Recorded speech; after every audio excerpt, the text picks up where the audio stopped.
In SHA, 29 million registered fine, but only 4 million registering. So what is the solution? The solution is the National Assembly and the Senate, we must push so that there is exchequer support to SHA. We cannot reverse the SHA because it is the route to universal health care. But without support from the exchequer, it will never succeed. It cannot rely on those little contributions by members who are subscribers. This budget policy statement, let our recommendation be that the exchequer must release money to SHA. Finally, the issue of Committee of Health again. You are raising the number of community health promoters from 107,000 to 120,000 people. But you are not following it with resources. So when we shall tell governors, employ more community health promoters, and then they are unable to pay, that is how you make the government to look bad, that the government is failing. We must, as government, as parliament, be able to push to point out these things so that the necessary money is included in the budget. I support. Thank you, Mr. Speaker. The Senator for Nairobi County, Senator Edwin Sifuna. Thank you, Honorable Speaker. Every time this document comes before this House, my attention as a senator is always drawn to what has been provided for in terms of the shareable revenue for county governments, Honorable Speaker. The committee observations are telling us here that they have noted that the county equitable share, the increase that is proposed in the budget policy statement is only 5 billion Kenya shillings. If I understand that correctly, Honorable Speaker, it means they are proposing to give us 420 billion Kenya shillings. Now, I am sure, Mr. Speaker, you know where I'm going with this. Because in under 2 weeks, on the 7th of March 2026, we are expecting a final report on the implementation of the MOU between Raila Amolo Odinga and His Excellency the President, William Ruto. You will recall that I am the drafter, author, and underwriter of that agreement, Honorable Speaker. It is quite disheartening that even weeks to the expiry of that agreement, we are being told that the 450 billion shillings that was promised to Baba Raila Amolo Odinga is not going to be met as a promise. Therefore, Honorable Speaker, I want to encourage the committee. I can see that in their recommendations. What is your point of order? What is so disorderly about Senator Sifuna? Standing order number 105. The Senate of Nairobi is referring to a document called MOU. That document has never been tabled in this House. Is in order to refer serious agenda like budget policy statement on some dog-eared document called MOU between UDA and ODM, where this parliament was never informed of, Senator of Nairobi. Senator Sifuna, proceed with your thoughts. Thank you, Honorable Speaker, for continuing to protect me from old men. I've been under siege. But the point that I am making is this. Honorable Speaker, we agreed that the government that is led by UDA would at least show this goodwill by providing for 450 billion Kenya shillings in terms of shareable revenues for our counties. I am happy that I can see that in the committee recommendations, Senator Faki, you have recommended that the equitable share for financial year 2026-2027 be Kenya shillings 454. That recommendation by the committee of this House would be in accordance with that agreement that I have referenced, Honorable Speaker, and it is a public document. Secondly, Honorable Speaker, the committee has also pointed out that we need to limit the recurrent expenditure that the counties are, incurring, and try and push more money to development. Speaker, we were convinced by our colleagues from the so-called smaller counties here to introduce an affirmative action tool for them to be able to receive some substantial amount in terms of shareable revenue. I remember these senator colleagues tried to persuade us by saying that they would ring-fence that money for development, Honorable Speaker. I have only heard from one governor. I think it was the governor of Laikipia, who told us that it was Nyandarua. Please don't take credit for Nyandarua, Honorable Speaker. Yes, who appeared before the Senate Public Accounts Committee and told us that in the next audit cycle, we will see as a house that the money that we added onto the county of Nyandarua, I think it was about 300 million shillings, he will be able to demonstrate which projects it went to. Honorable Speaker, we need to do more. Even my arguments against the much publicized cooperation agreement is that this house has been able to channel money that can be ring-fenced to specific purposes, including kites and construction of county headquarters, so that it was not necessary to enter into that misadventure.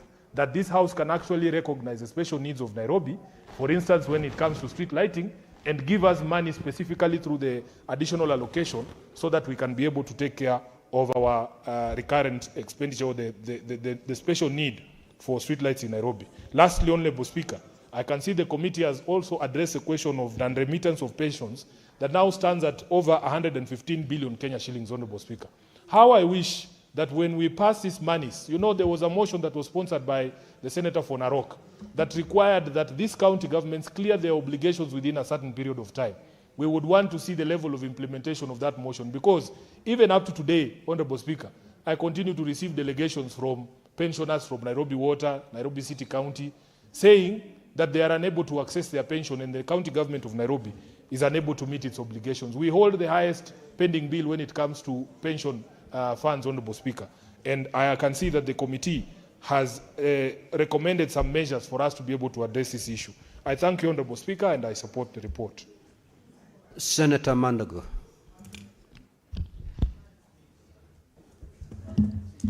Thank you very much, Honorable Speaker. Honorable Speaker, I want to address about three things that have been mentioned in the budget policy statement. Honorable Speaker, from the Committee of Health, we have noted in the budget policy statement there is an increase of community health workers to the tune of 12,000 additional new community health promoters, Honorable Speaker. Honorable Speaker, in that budget policy statement, there was no accompanying resources for payments of the new community health promoters. And two, Honorable Speaker, resources must also be provided. As we onboard new community health promoters, Honorable Speaker, there is need to resource them with the kids for them to be able to work. The county governments, Honorable Speaker, have failed in the payments of stipends for the community health promoters on time. Some counties have gone as delaying as far as 7 months, 8 months, Honorable Speaker, without paying the stipends. Honorable Speaker, we want to ask the Minister of Health and National Treasury to consider a payroll payment so that when the other workers are receiving their monthly pay, the community health promoters, Honorable Speaker, should be receiving their monthly stipend, Honorable Speaker. Honorable Speaker, KEMSA, being the most critical logistical institution in terms of supply of drugs, non-pharmaceuticals and small medical equipment, Honorable Speaker, is owed a total of 6 billion Kenya shillings. Honorable Speaker, that debt is not only resident in counties, but also in national government institutions, Honorable Speaker.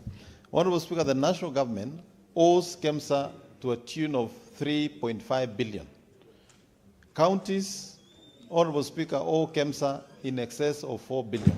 Honorable Speaker, in the budget policy statement, a mechanism should be established where SHA reimburses both national government facilities and county government facilities, Honorable Speaker, net of their dues to KEMSA.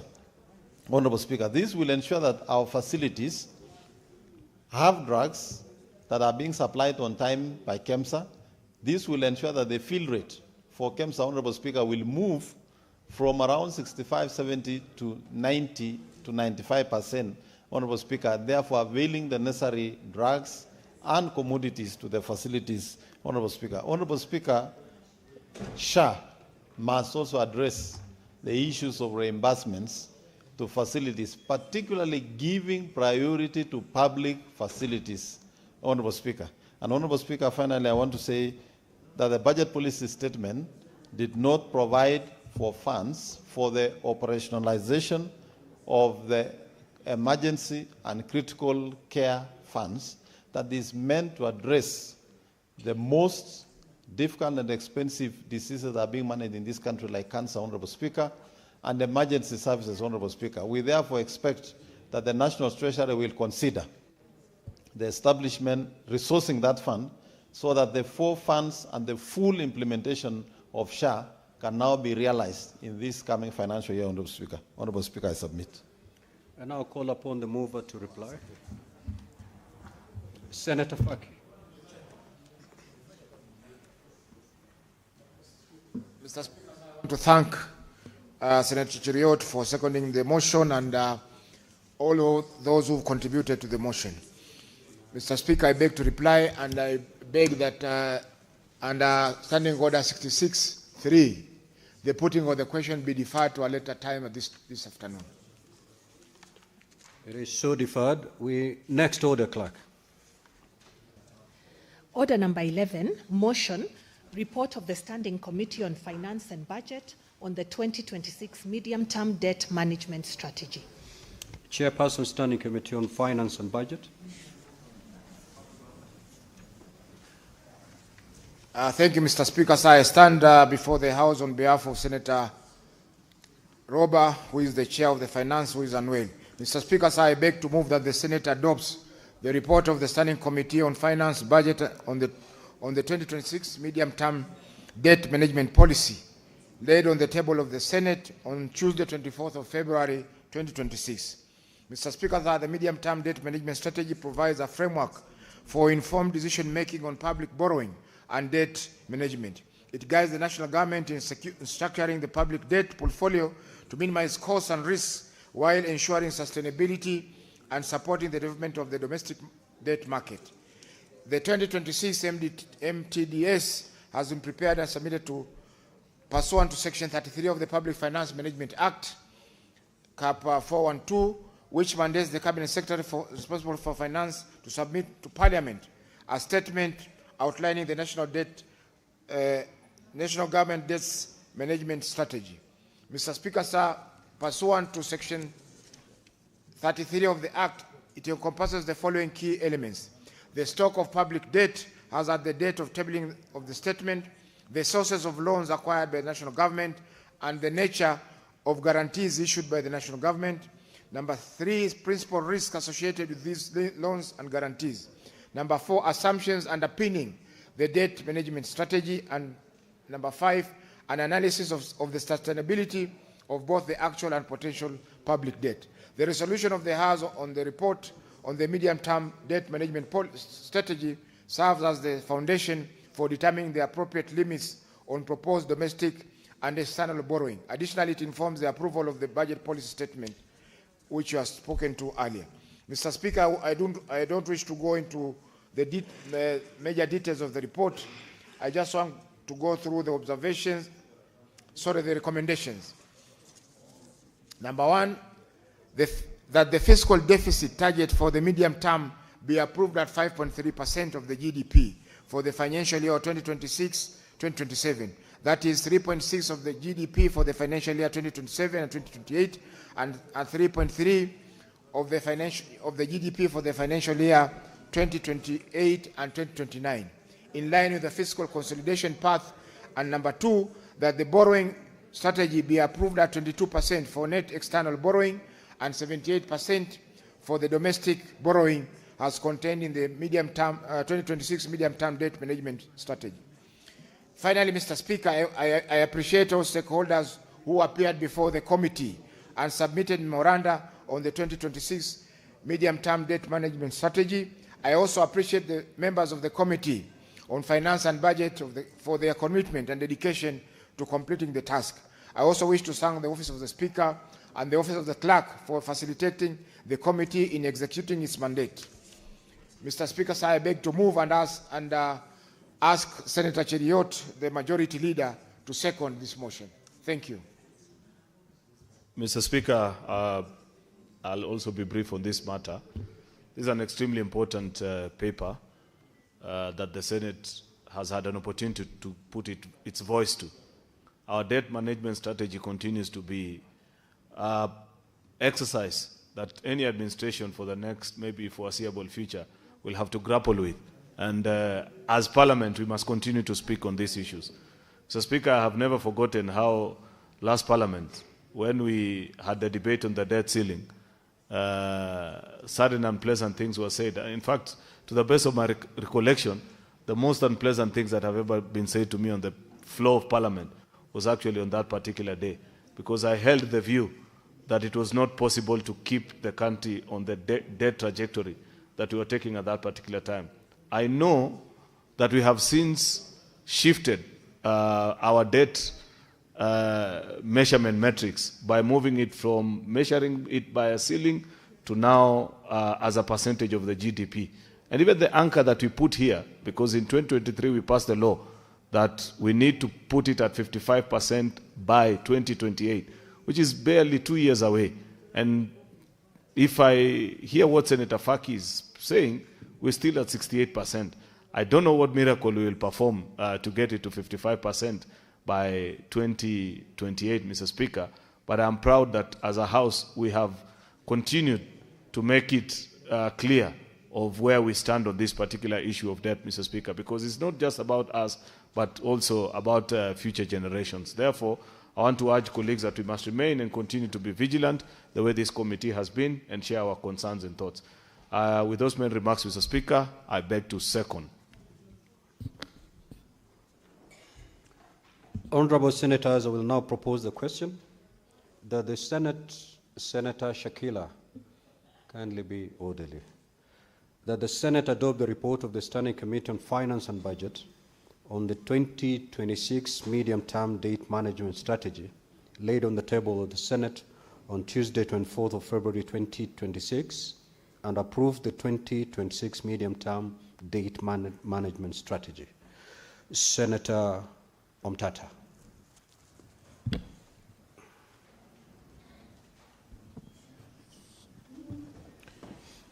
Mr. Speaker, sir, I thank you for the opportunity to address this House on the budget policy statement. Pardon?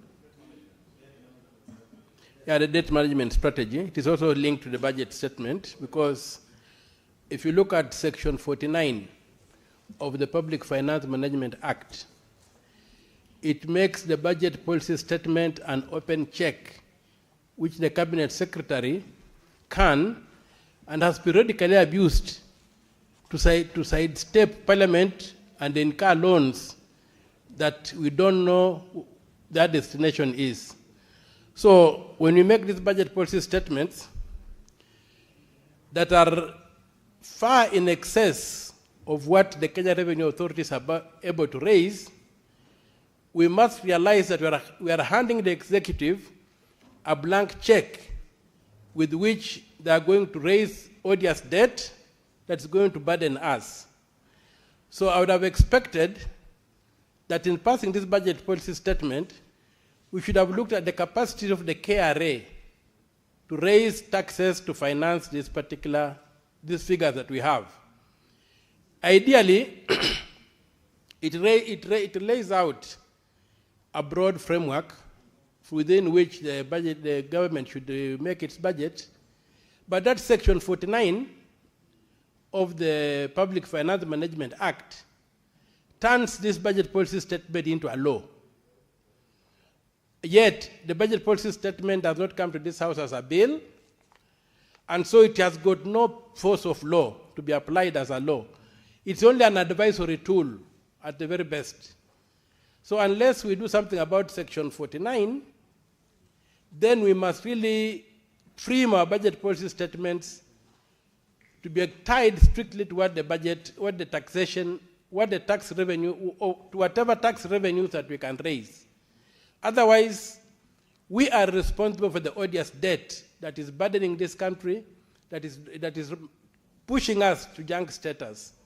So I'll pray that in the budget, the debt management strategy, this House considers repealing Section 49 of the Public Finance Management Act so that the budget policy statement cannot be used to open a back door on the Appropriation Act through which the executive can go on a loan borrowing spree purporting to be implementing the budget policy statement, which is not a law, but a piece of advice on how the government should be able to raise revenue, or within which sets the broad parameters within which the government's budget should be set. So with those few remarks, Mr. Speaker, sir, I say that as matters stand, the budget policy statement, the debt management strategy amounts to nothing. There's no strategy, there's no plan, there's nothing that we are trying to do other than trying to just talk to ourselves in a language we don't understand. And that, for me, is a very, very sad day for this country. So there's no strategy on the table, Mr. Speaker, sir. Thank you. Senator Chiranke.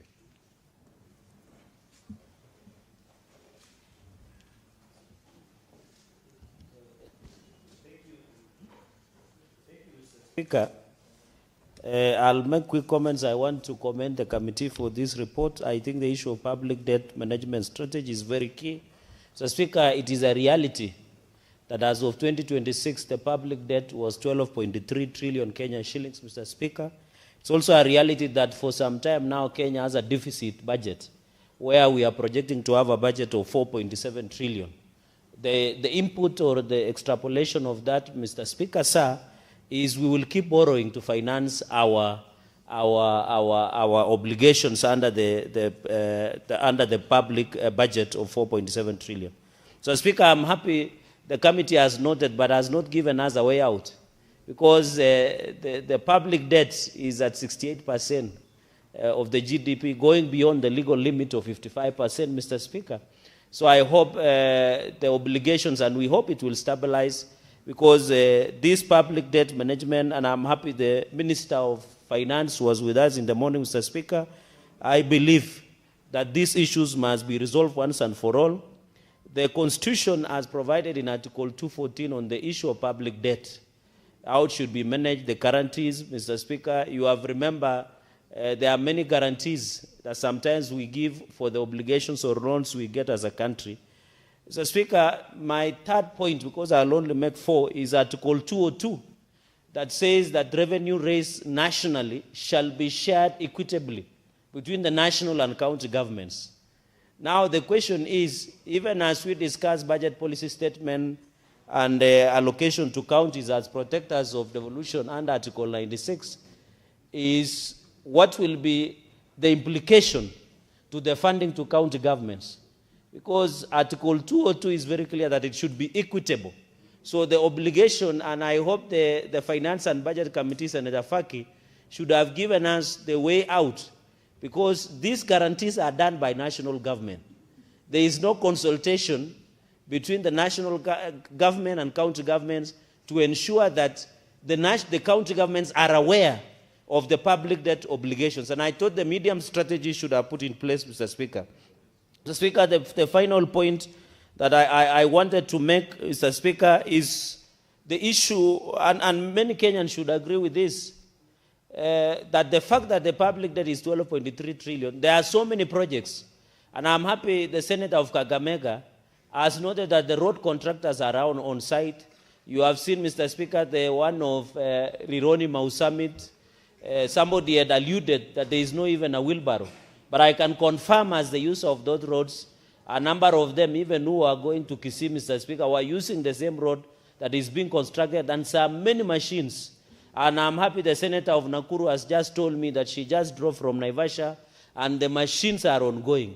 So we are happy with that fact that money is being released. And this is the wisdom of the President, where we are now establishing National Infrastructure Fund, Mr. Speaker, that will take 5 trillion Kenyan shillings. And that is why that money is being raised through sale of Safaricom shares, Mr. Speaker, which and every right-thinking Kenyan must and should support.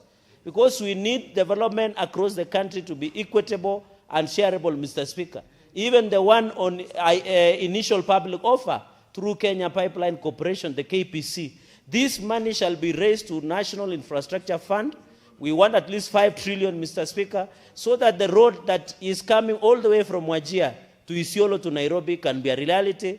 The one that is in Narok, the airport that is being constructed in Narok will be a reality, Mr. Speaker.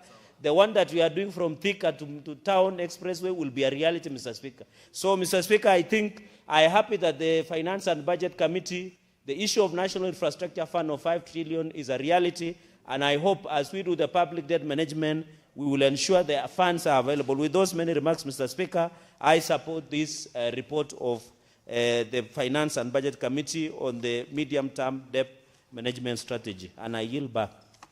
I will now call upon the mover to reply.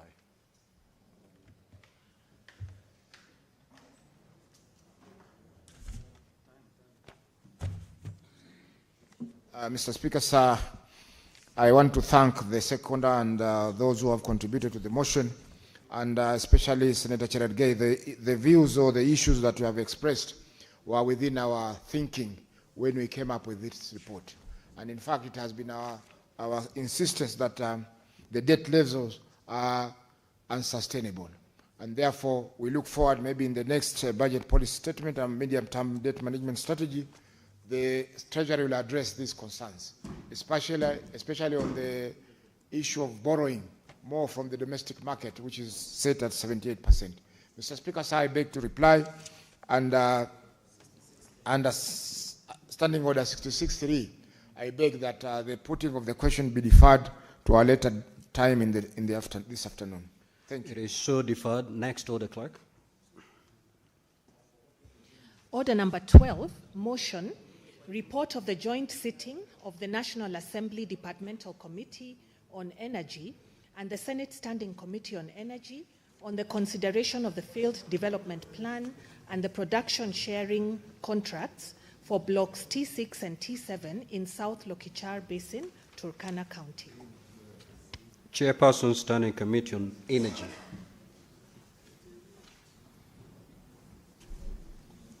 You may proceed, Senator Kisang. Good. Thank you, Honorable Speaker. Honorable Speaker, on behalf of the Chair of the Energy Standing Committee of Senate, Dr. Oburu, I beg to present. Honorable Speaker, I beg to move that the Senate adopts the report of the Joint Committee of the Standing Committee on Senate and the Departmental Committee on Energy of the National Assembly on the consideration of the Field Development Plan for the South Lokichar Basin and the production sharing contracts for blocks T6 and T7, together with the associated first addenda, laid on the table of both houses, and adopts the recommendations of the Joint Committee pursuant to Article 71 of the Constitution and Section 31 of the Petroleum Act 2019.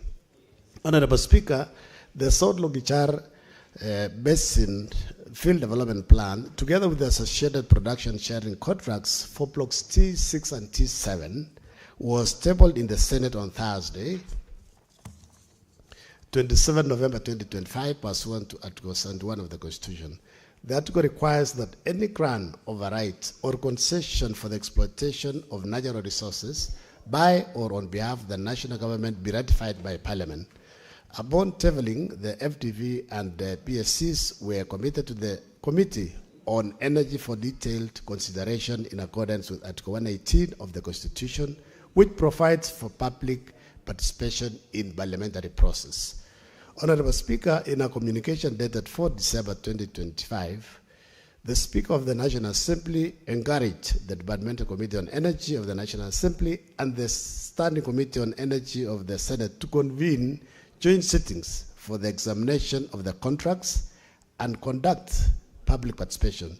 This was aimed at ensuring consistency, eliminating duplication, promoting a bicameral approach, and expediting the consideration process. Honorable Speaker, consequently, on 29 December 2025, the Speaker of the Senate, yourself, sir, approved the formation of a joint committee comprising the two committees, both from National Assembly and Senate. Honorable Speaker, the mandate of the Joint Committee was to consider the production sharing contracts and the field development plan in accordance with Article 71 of the Constitution and Section 31 of Petroleum Act 2019, as I had said.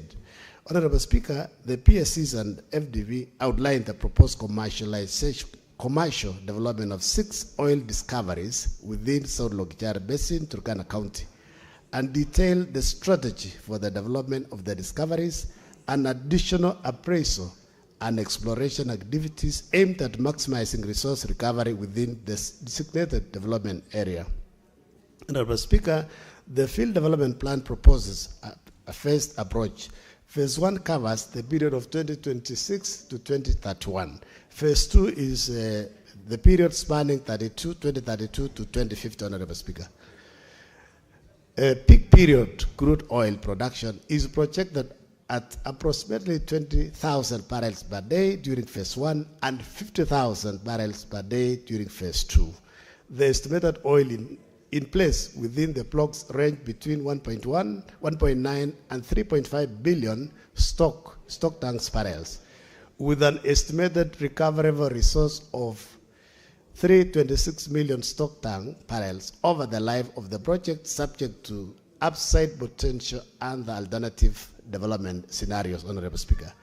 To achieve the projected production volumes and realize fast oil for export leather in the year 2026, this year, Honorable Speaker, around December, the contractor intends to deploy early production facilities within the Lokichar Basin, that is Ngamia and Amosing oil fields, within the current year 2026, and subsequently a central processing facility in 2032 to support increased production in Phase 2.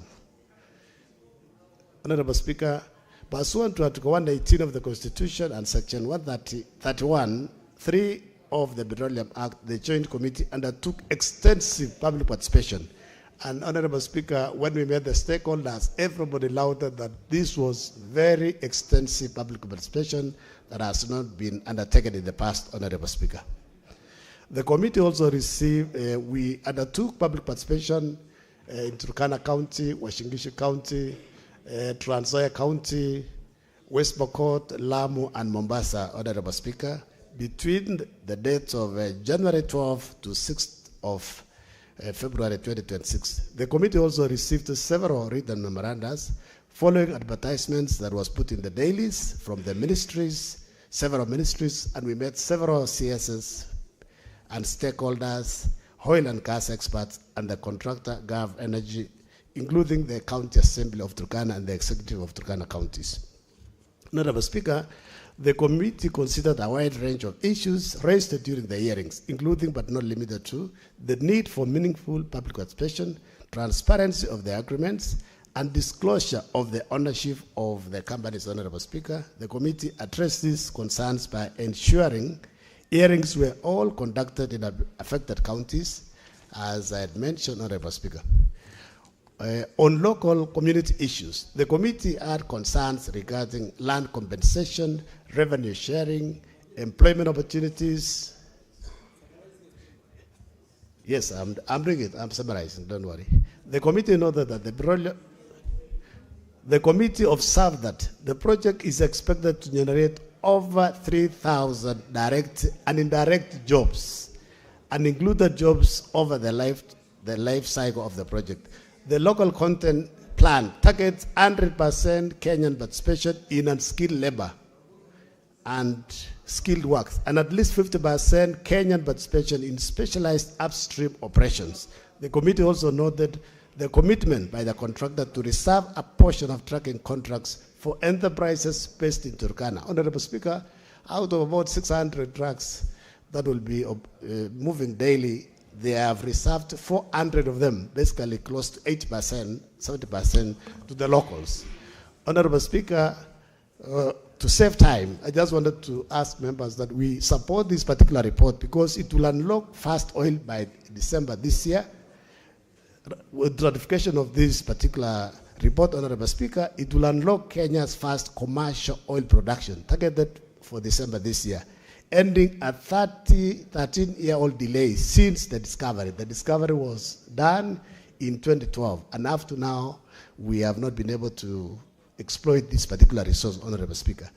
Honorable Speaker, In concluding, as I urge members to support this particular report, this is the time when our colleagues and our countrymen and women from Turkana, Honorable Speaker, will benefit and join the rest of Kenyans in development. Sometimes last year, Honorable Speaker, the Committee on Energy, we traveled for benchmarking in Saudi Arabia. And we were told by 1950s, 1960s, Saudi Arabia was a desert. Saudi Arabia, they were just adding camels. But Honorable Speaker, when you go to Saudi Arabia now, it's a different country. It is first world.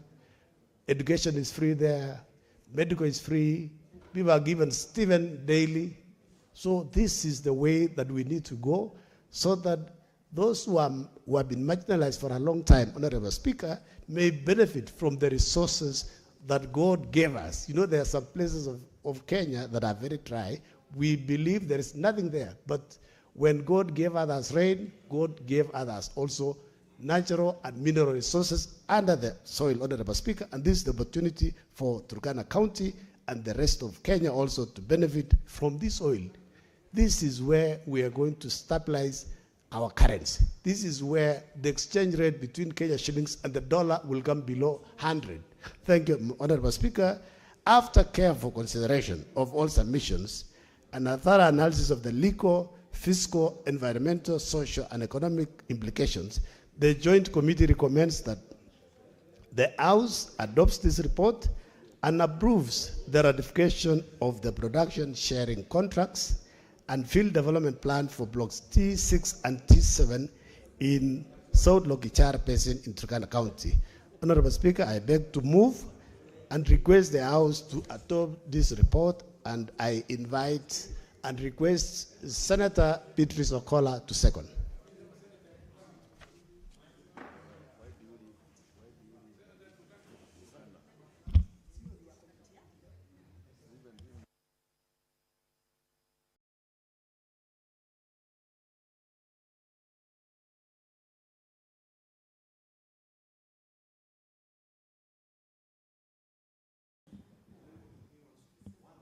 Honorable Speaker, I rise as a very confident member of the Joint Committee to second the motion for the adoption of the report of the Joint Committee of the Standing Committee of Energy of the Senate and the Departmental Committee on Energy of the National Assembly on the consideration of the field development plan for the South Lokichar Basin and the production sharing contract for block T6 and T7.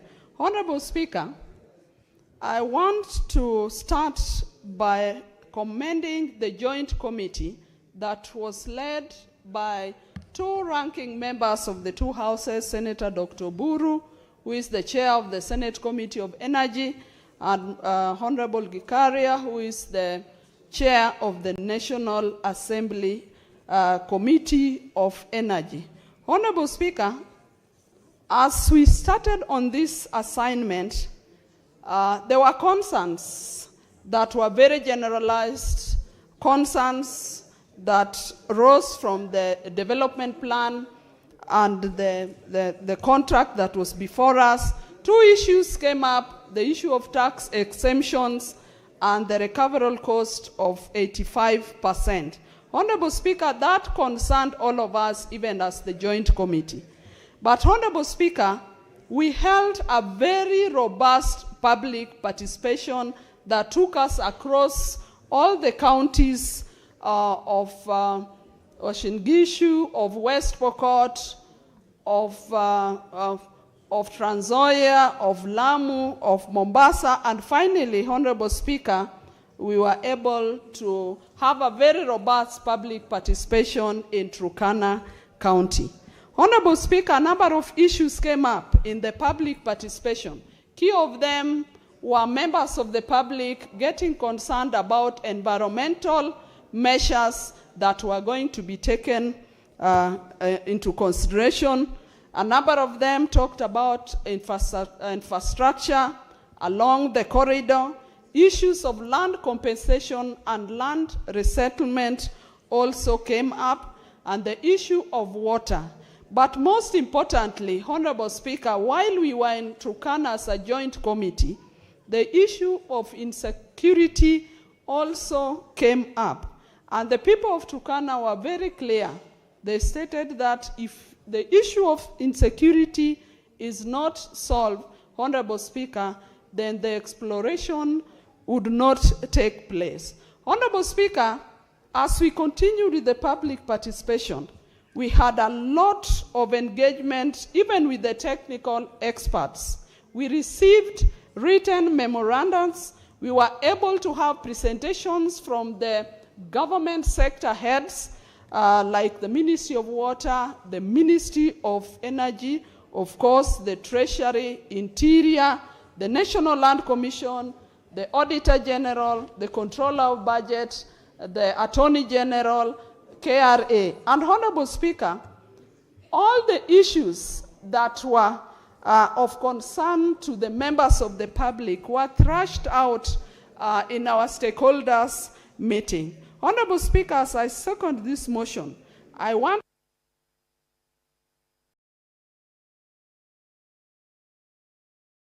Senator, you had 5 minutes.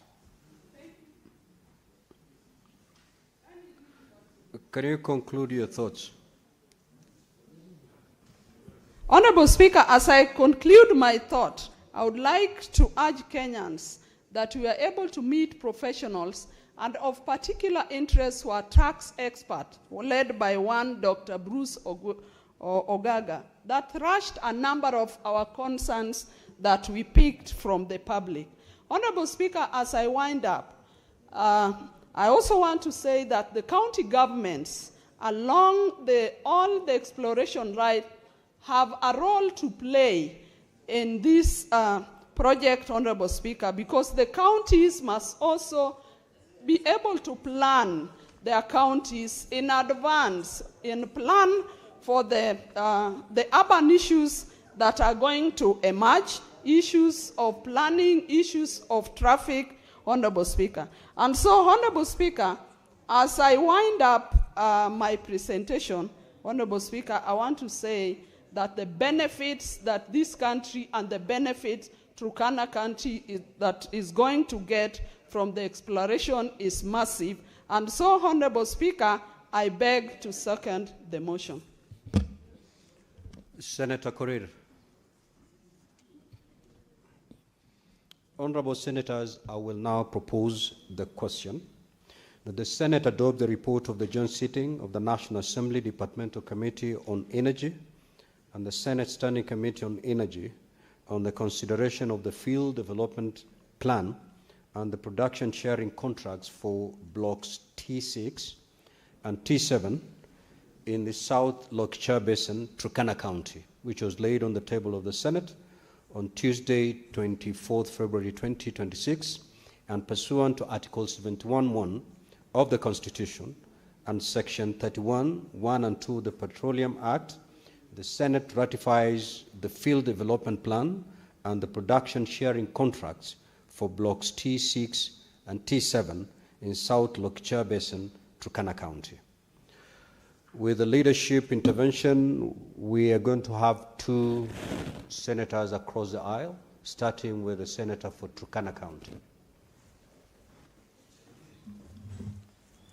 Thank you, Mr. Chair, for this opportunity. First and foremost, I want to support this report from the Joint Committee of National Assembly and the Senate. Chair, I want to thank God for this opportunity that made oil to be discovered in Turkana. Discovery of oil in Turkana, Chair, has mitigated the historical injustices that were there since the paper of 1965, where people were claiming that that land of Turkana should not develop. But here, Chair, this oil has benefited, or the benefits of the oil will develop Turkana County in the form of, one, provision of transport means, that is roads, provision of water. Water will be taken from the Takwel Gorge right away to Turkana and even oil field. Share the local content. The local content contains the issue of employment and training. This discovery of oil share will give the local communities employment. And then share, on top of employment, this discovery share also will ensure the scholarship from the local community. All those opportunities will be enjoyed by the local community. Share, moreover, there is also the business community will have an opportunity of making profit through the OPEX, operation cost. The cost of this oil will be more than trillion share. And we have agreed from the public participation that the community will participate in the business of this oil, so that now they will change their life. The chair has something that I wanted to note. There is what we call the recovery cost, which is 85%. Chair, from the public participation, it was very clear that in the recovery cost, what the community participants said, and even the community itself share, there must be transparency and accountability in the recovery of 85%, which is the cost of oil. We consider and we ponder that the transparency in this recovery of this oil, of these expenses, the community and the other stakeholders are expected this 85% to be recovered in a transparent way, and share the balance, which is 15%, which will be shared by the national government, the county government, and the community, which is 15% share. It is 15% will be considered if profit will be there. If cost of oil will be much share, we will see the profit that will be gotten by the community is low. The only way we can consider from the law that we have to make legislation to make sure the 5% and 25% from the county will be put in a wealth sovereign fund, so that in the case of problems, these funds will be used to cater for the needs of the community. Finally, share, there is a problem that is there, denominator. This one, Chair, issue of insecurity. If security will not be taken care, Chair, even the staff who will be working with the investor will be challenged, Chair. And the problem of water shortage. Senator Murgo.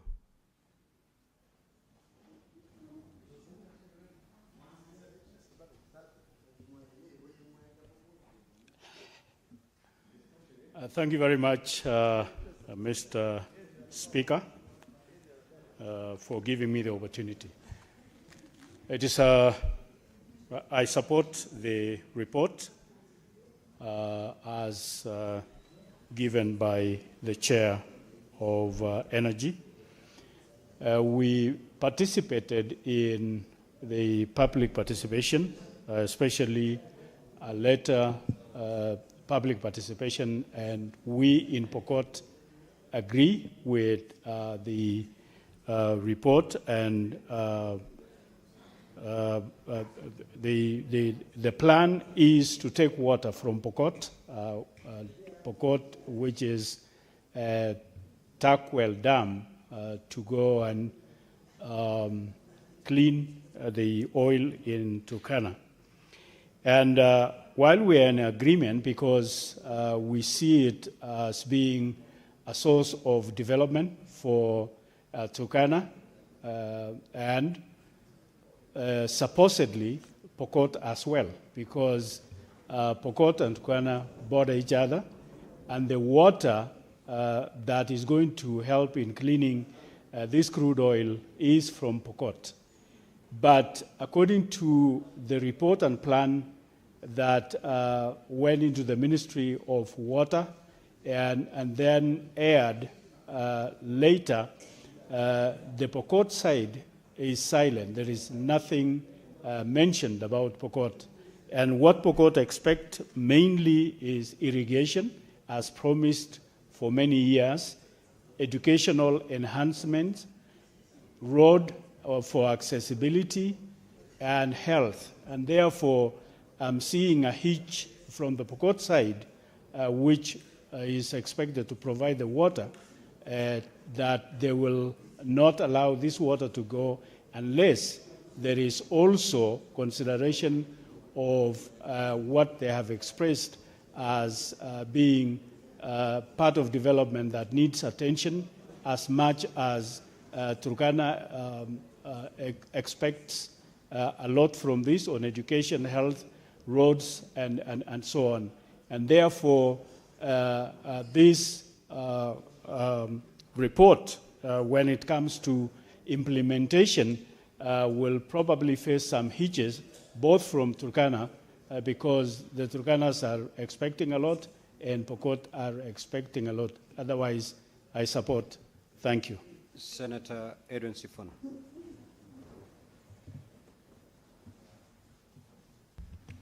Honorable Speaker, in the life of this Parliament, today will be remembered as perhaps the most historic afternoon. And it actually breaks my heart that we are rushing through this matter that is one of the most important matters this Parliament will handle in its lifetime. I wish that we had given members enough time to read and internalize and understand what we are about to do this afternoon. Honorable Speaker, the Joint Committees of Energy of the National Assembly and the Senate have produced a report that is over 170 pages. How I wish, Honorable Speaker, this House, before giving consideration to this matter, would allow members to actually go through what this report talks about. I am surprised that the committee on which I sit on has recommended that we approve this field development plan. Honorable Speaker, I have certain challenges, and I think history will be very unkind on me if I do not bring this to the attention of the country. When this field development plan was reported or was tabled here and brought before our committee, Honorable Speaker, we identified 4 red flags that we thought would first have to be addressed by the contractor, Gulf Energy, before we could give a stamp of approval on this particular field development plan. A field development plan, in very simple terms, Honorable Speaker, sets out the obligations of the oil exploration company and what they're expected to do, and the entire plan of bringing oil out of the ground. In very simple terms, Honorable Speaker, Kenya has adopted a mechanism of oil production where we have something called a production sharing contract. What that essentially means is that the person who's given the contract to develop the oil fields will put in their money in the first initial stages or in the early days, and then whatever comes out of the ground, there is a percentage that goes to government and there's a percentage that goes to the contractor themselves. The first red flag, Honorable Speaker, is that the initial field development plan that we had signed had set a capping of the recovery rate for the, what they are calling recoverable costs. The costs are not recovered 100%. They are recovered at a certain rate. The initial field development plan had capped it at 55%. So the contractor would recover 55% from whatever oil is produced in the first year, and the 45% would be what would be available for splitting between the government and that contractor. Honorable Speaker, on the 24th of November, 2025, that 55% was moved to 85%. What that tells you is that when the oil comes out, the contractor, first of all, takes 85% of their costs from whatever oil is produced, leaving a paltry 15% available for sharing between the national government and the contractor.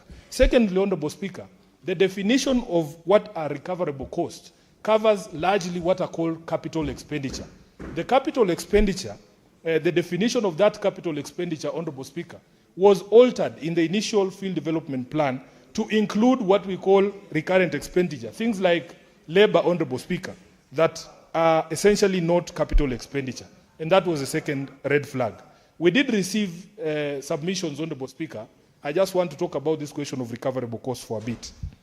There was a submission by the Office of the Auditor General dated 11th of February 2026, Honorable Speaker.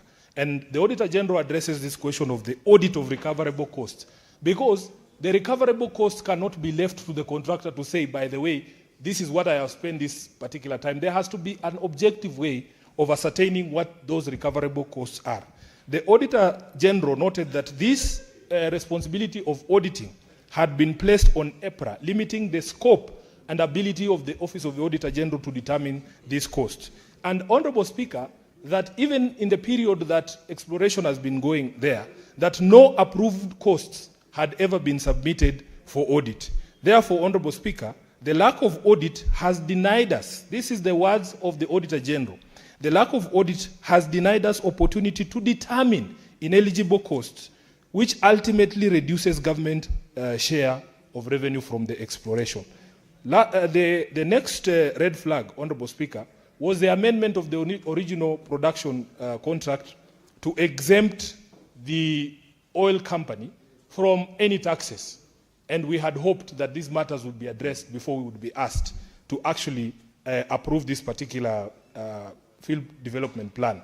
We went, Honorable Speaker, on a circuit across the country. I was happy that I was in Changamwe during the public participation down there. The people of Changamwe told us in no uncertain terms that what they expect in Changamwe is not crude oil being tracked and being stored at the facility in KPRL awaiting shipment, but they wanted a revival of the refinery in Changamwe. That is what they told the committee, Honorable Speaker, and that is what they're expecting. That is Senator Chirankere. You knew you had 5 minutes, Honorable Senator. Thank you, Mr. Speaker. I rise to support this report and under able leadership of ODM party leader and the chair, Senator Oburu Odinga, who is our Gen Z leader. And the other day he was saying, "Weka mawe." Thank you, Mr. Speaker. It's good to have him to midwife his own report, Mr. Speaker. So, Speaker, I have read this report and I want to dissuade what the Deputy Minority Leader for the time being has just said. Some of us have read the report. The report, I've gone through the report, Mr. Speaker, under Article 71 of the Constitution. What Parliament is obligated to do is what we are just doing. Because under Article 71, we must be part of the process, and I want to believe in the ability and capacity of all the members, Mr. Speaker. All the issues of, Mr. Speaker, on the issue of local content, I agree. We have passed the law, Mr. Speaker. 70% to the national government, 20% to county, and 10%. This report has even anchored, because most of the issues that has been raised, Mr. Speaker, has been captured under the law. Even if you look at compulsory acquisition, Mr. Speaker, Article 40 is very clear. Even in terms of community registration, with the report of Oburu Odinga-led committee has captured, Mr. Speaker. Even when you look at the issue of environment, under Article 69, the exploitation and sustainable exploitation and utilization of equitable and accruing of benefits has been captured for, Mr. Speaker, and I think it is very important, Mr. Speaker. Number 4, looking at the Petroleum Act, Mr. Speaker, the decommissioning of the site in that area, especially now that the concession and the field development plan and production sharing contract for blocks of T6 and T7, Mr. Speaker, is very critical, because Article 39 of the Petroleum Act has captured ably on decommissioning. So there should be no worry in the violation of Article 69 of the Constitution, Mr. Speaker. So, Speaker, the issue of resolution of dispute, if it arises that it goes outside the country, Mr. Speaker, as an exit clause in terms of any dispute between the government and regulator, there should be no worry, Mr. Speaker.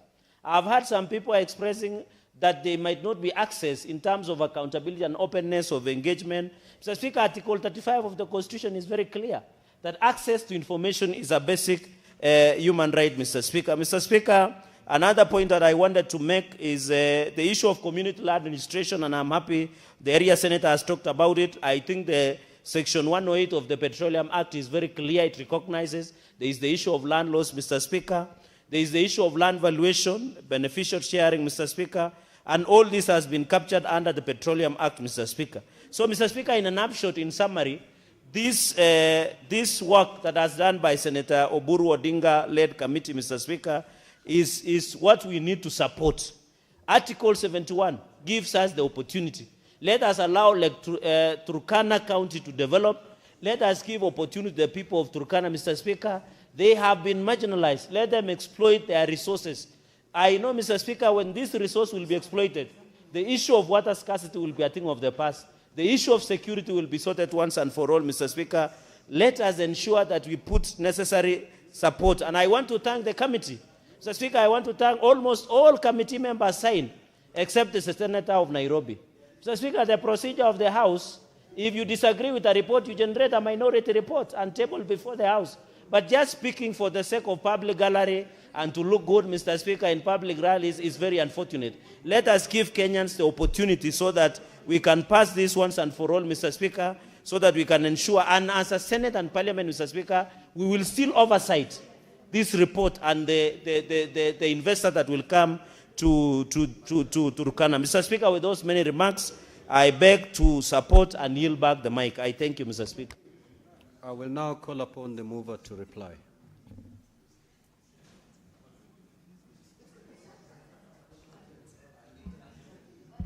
Thank you, Honorable Speaker. Honorable Speaker, for the benefit of the Senator and the people of West Pokot and Turkana County, Honorable Speaker, as I reply, I wanted to assure them that the Ministry of Water, the CS Water and the PS Water and the PS in charge of irrigation promised us they are going to put resources in the budget so that we'll have 3 lines. There'll be 3 lines from Targwel. 1 line going all the way to Lokichar. Majority Leader, surely you cannot run a rally it's becoming noisy to these proceedings. Honorable Speaker, there'll be 3 lines from Targwel Dam. 1 going all the way to the oil fields, and then there will be one for clean water to both West Pokot counties and Turkana County, and then there'll be a line to do irrigation on both sides of the 2 counties, Honorable Speaker, and they said they'll start initially at the minimum of 1,000 acres, going upwards to 10,000 acres under irrigation, Honorable Speaker. So it is good for the Senator Murkor to note that. And then, Honorable Speaker, the AG also came to the committee and gave a clean bill on all the legalities, Honorable Speaker. The reason why the recoverable cost was moved from 55 to 85% to make it bankable. The reason why Talo could not proceed, it was because it was not attractive. So they could not get an investor. That's why it was raised, Honorable Speaker. And the Auditor General, there's nothing that stops the Auditor General to audit the recoverable cost because it's in law. She is the auditor and she has that mandate. It's only that it's unfortunate that Senator Sifuna has left as a member of the committee, these chambers, because the reason why he's asking all those queries, he only attended 2 meetings and he left. All the issues, all the concerns were answered by the stakeholders. So he should have sat in the meeting so that these queries he doesn't have to raise in the House. He's the only one out of 9 members who didn't sign. All the other 8 members signed and agreed with the report. Thank you, Honorable Speaker. I beg to reply. And understanding order. Oh, okay. Oh, all right. Good.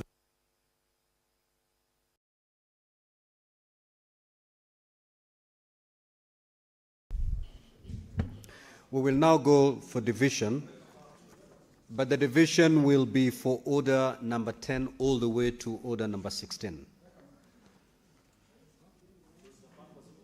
So we will do division for all those orders. Order number 10 to 16. All right. So, Sergeant at Arms, kindly ring the division bell for 5 minutes.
Sergeant at Arms, you may now lock the door and draw the bar.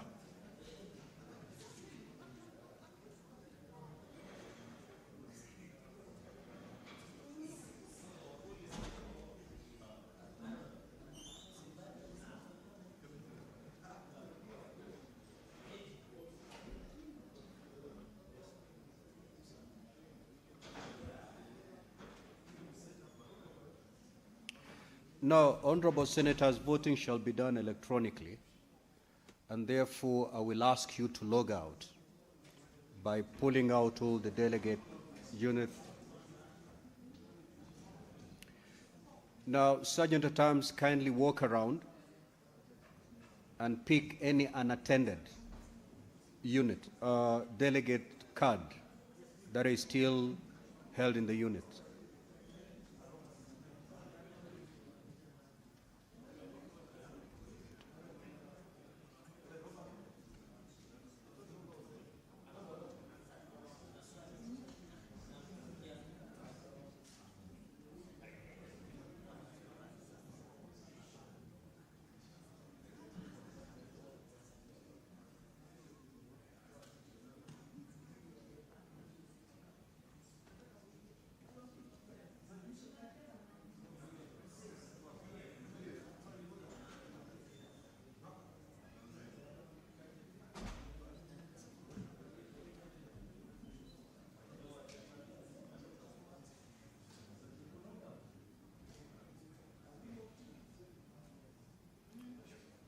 Stay logged out as the Sergeant at Arms picks all the unattended cards, please.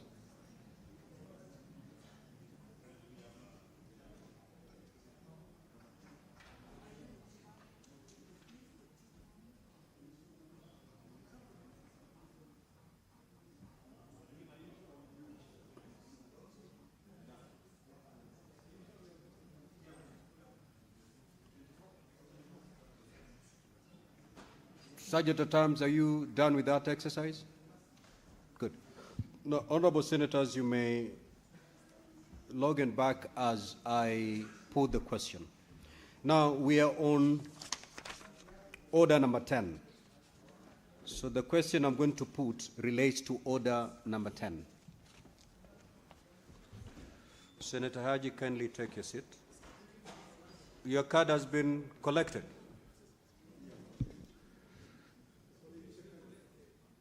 Can you give Honorable Haji his card?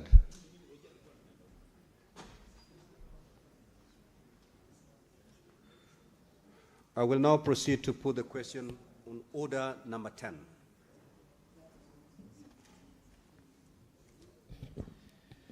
That the Senate adopts the report of the Standing Committee on Finance and Budget on the 2026 budget policy statement laid on the table of the Senate on Tuesday, 24th of February, 2026, and pursuant to Section 25(7) of the Public Finance Management Act and Standing Order 186(8), the Senate approved the 2026 budget policy statement. You may now proceed to vote.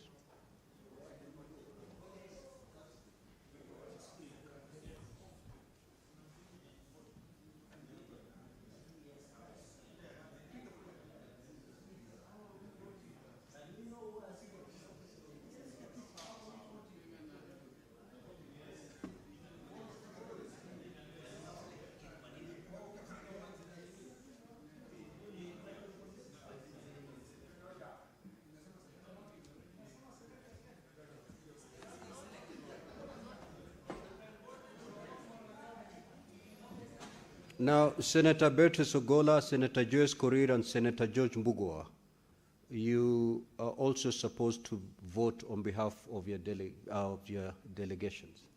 You've been authorized to do that.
Now, honorable senators, you must have noticed that in attendance there were 36 delegates when the voting was taking place.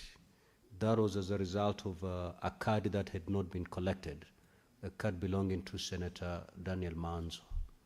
So the number that is in the House when the voting was taking place was actually 35, not 36. I will now proceed to give you the result of the division. Ayes at 35, nays at 0, abstention at 0. So the ayes have it. Next order.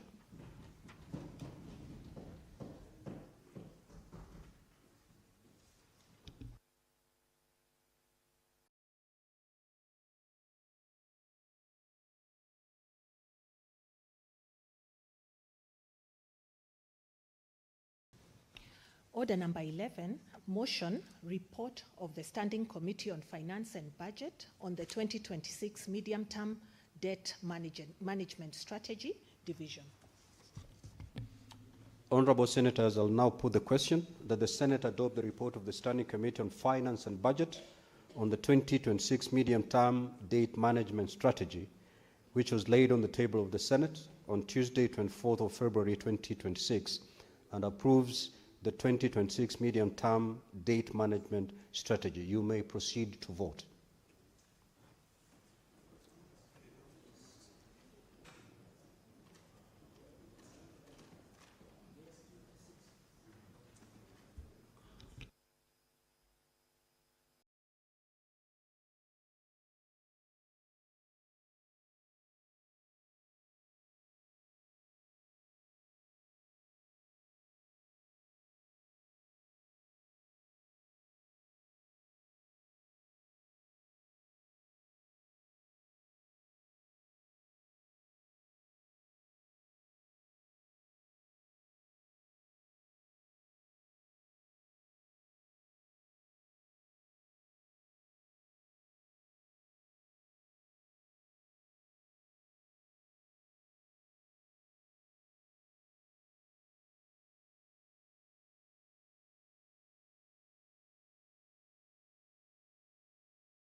Now, honorable Senators, the result of the division on order number 11 is as follows.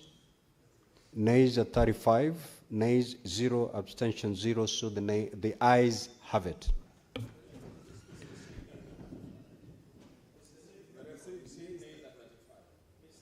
I corrected it. Okay, I'll take it once again for the record. The result of the division on order number 11 is as follows. Nays at 35 votes, ayes at 35 votes, nays at 0 votes, abstention at 0 votes. So the ayes have it. Next order. Order number 12, motion, report of the joint sitting of the National Assembly Departmental Committee on Energy and the Senate Standing Committee on Energy on the consideration of the Field Development Plan and the production sharing contracts for blocks T6 and T7 in South Lokichar Basin, Turkana County Division.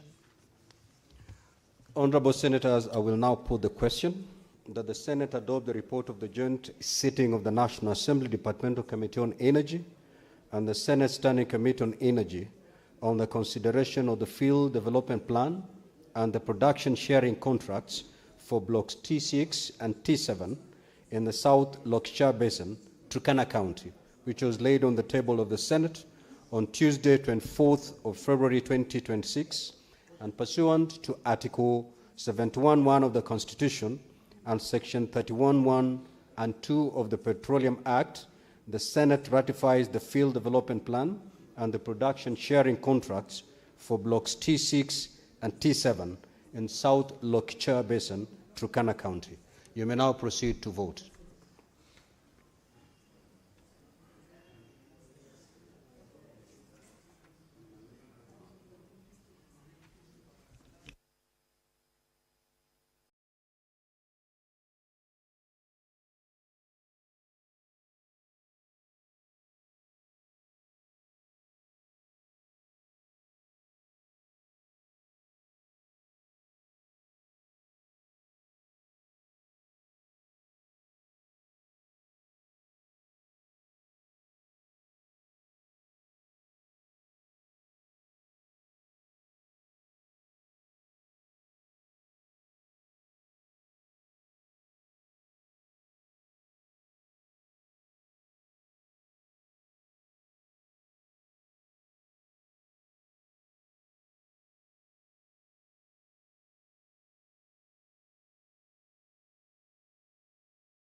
Senator Osotsi, kindly proceed to dispatch and vote.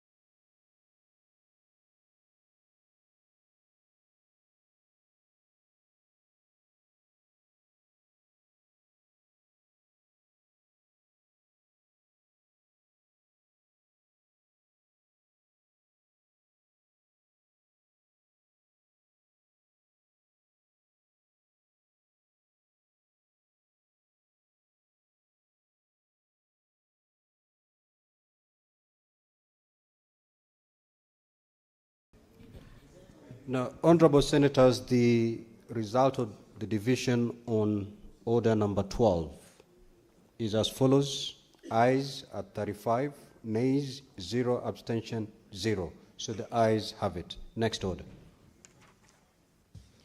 Order number 13, the Kenya National Council for Population and Development Bill, National Assembly Bills number 72 of 2023, second reading division. Honorable senators, I will now put the question that the Kenya National Council for Population and Development Bill, National Assembly Bills number 72 of 2023, be now read a second time. You may proceed to vote.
Senator Falamu.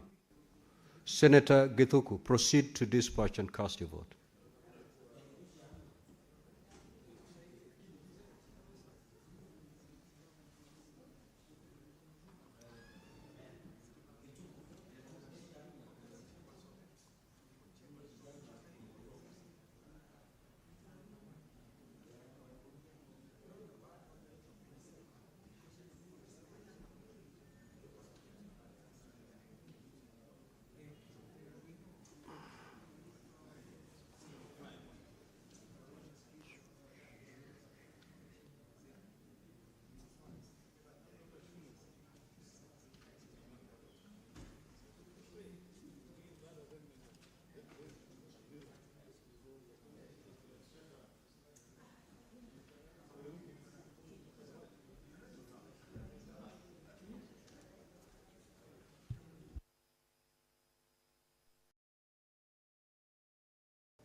Honorable Senators, the result of division on order number 13 is as follows.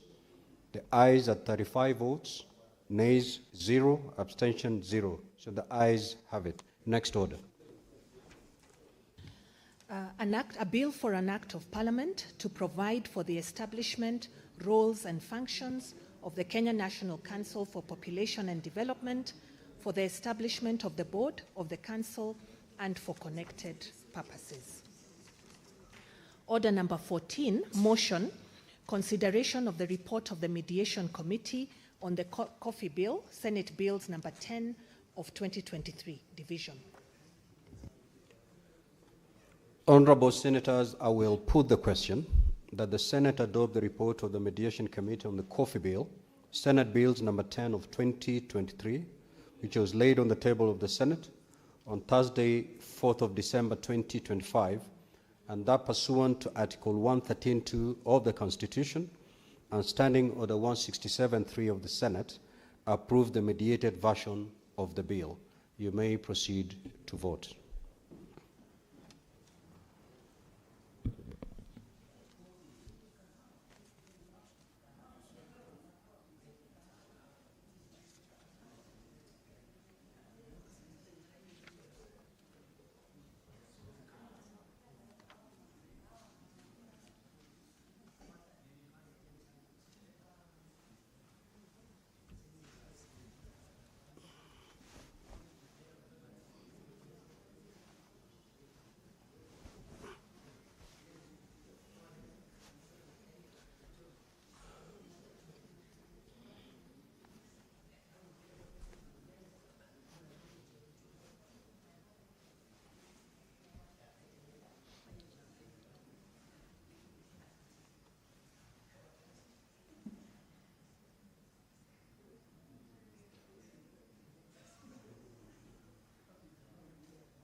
Honorable Senators, the result of the division on order number 14 is as follows. Ayes are 35, nays 0, abstention 0. So the ayes have it. Next order. Order number 15, the Electronic Equipment Disposal, Recycling and Reuse Bill, Senate Bills number 5 of 2025, division. Honorable Senators, I will put the question that the Electronic Equipment Disposal, Recycling and Reuse Bill, Senate Bills number 5 of 2025, be now read a second time. You may proceed to vote.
Honorable Senators, the result of the division on order number 15 is as follows.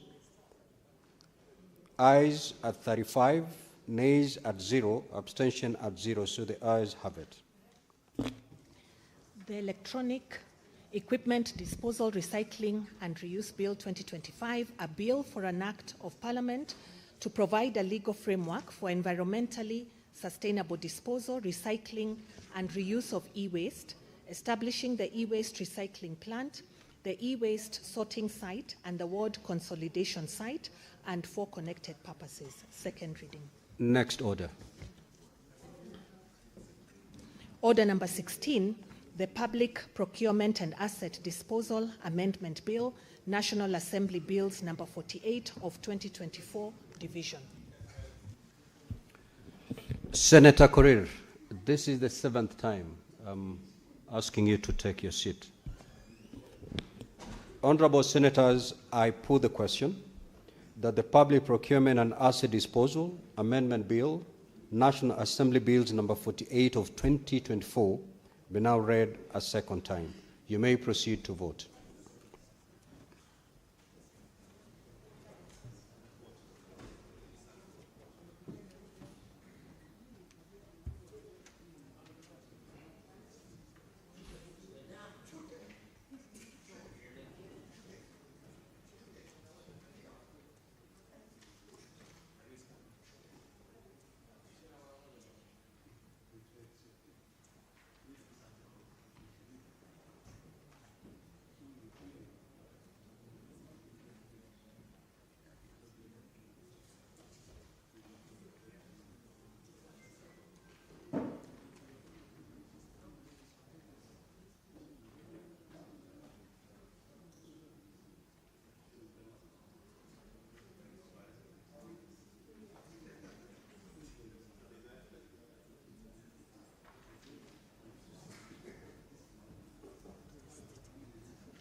Honorable Senators, the result of the division on order number 16 is as follows. Ayes at 35, nays 0, abstention 0. So the ayes have it.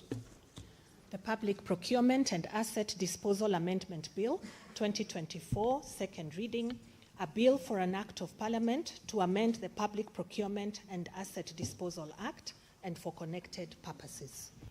Sergeant at Arms, you may now withdraw the bar and open the doors. Now, Honorable Senators, we are going to the Committee of the Whole. We still need you to be present.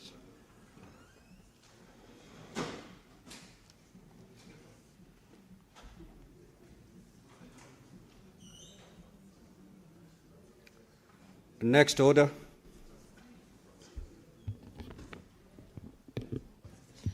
Order number 17, Committee of the Whole, the County Library Services Bill, Senate Bills number 40 of 2024, division.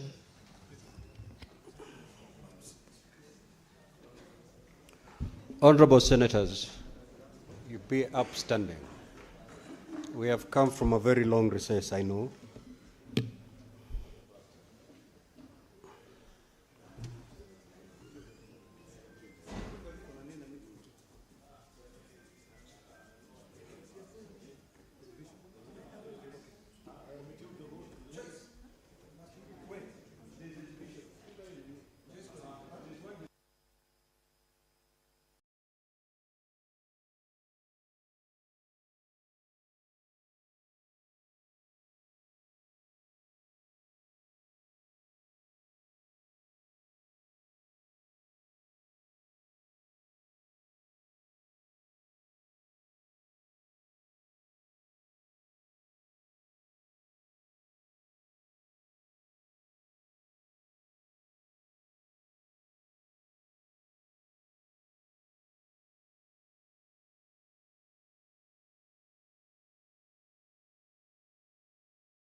Honorable senators, please resume your seats.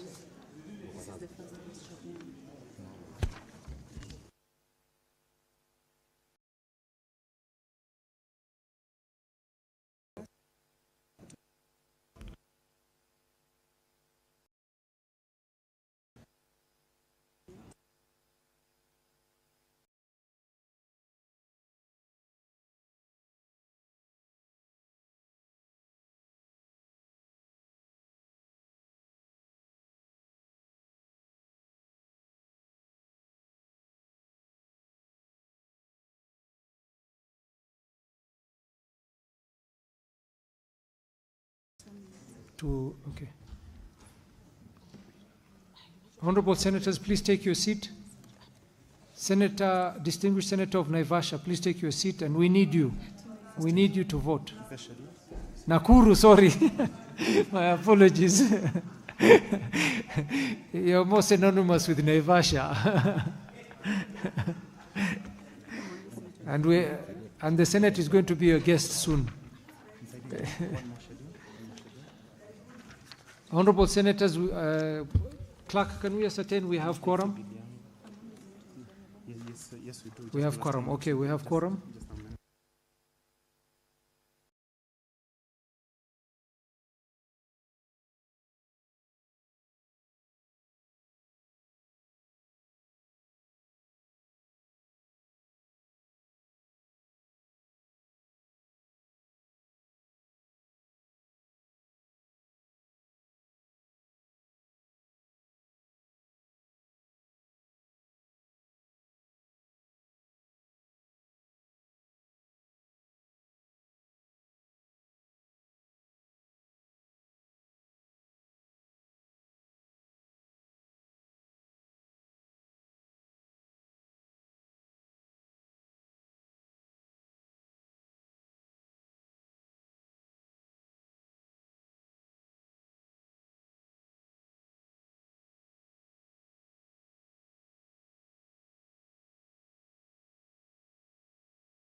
Okay, honorable senators, we are going to division.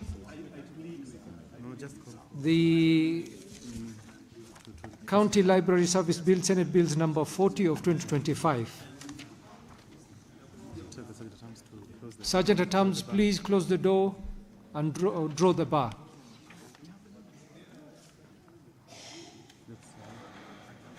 Honorable senators, I put the question that clause 5, clause 8, clause 9, clause 12, and the schedule be deleted. Please vote. Senators,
Senator Manzo.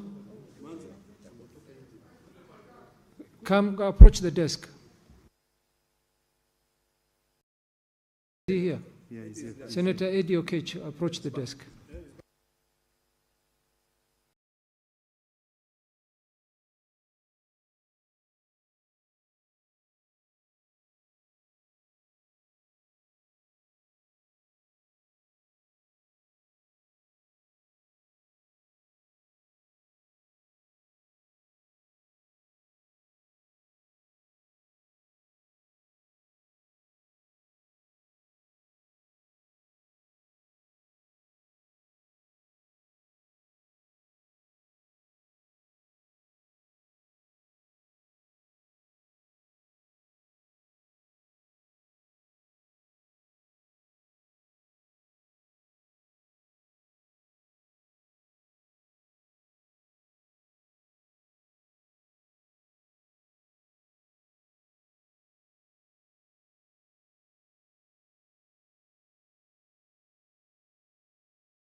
Did you ask the Sergeant at Arms if they have your card? Do you have the card for Senator Manzo, Sergeant at Arms?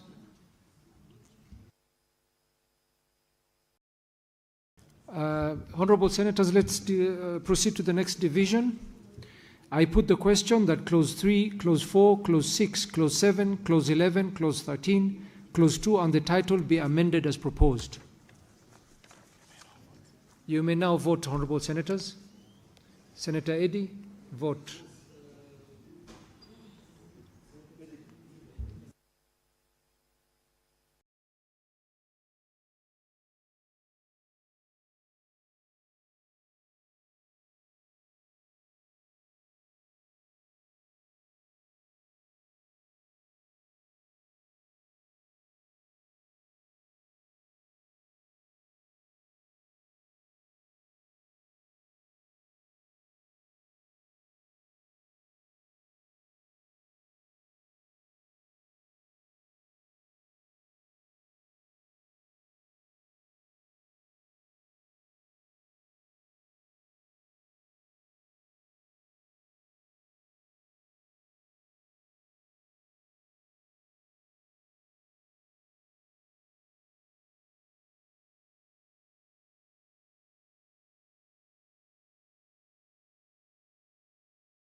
Manzo, Senator Manzo, come and vote.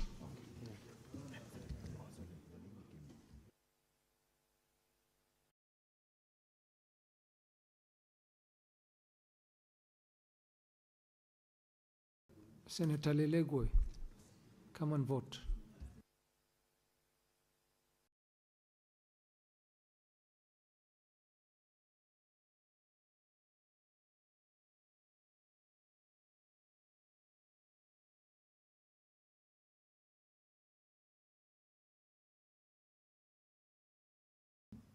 Senator Wafula.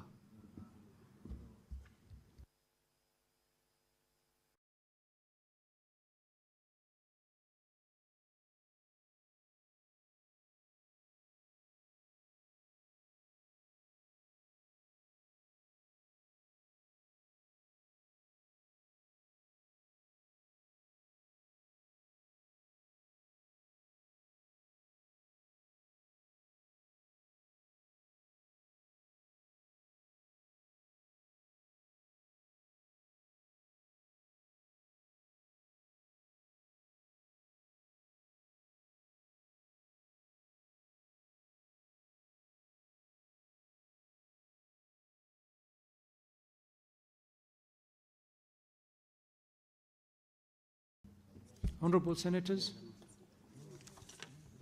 let us proceed to vote. I put the question that clause 3 as amended, clause 4 as amended, clause 6 as amended, clause 7 as amended, clause 10, clause 11 as amended, clause 13 as amended, the title as amended, and clause 1 be part of the bill. Proceed. You may now vote.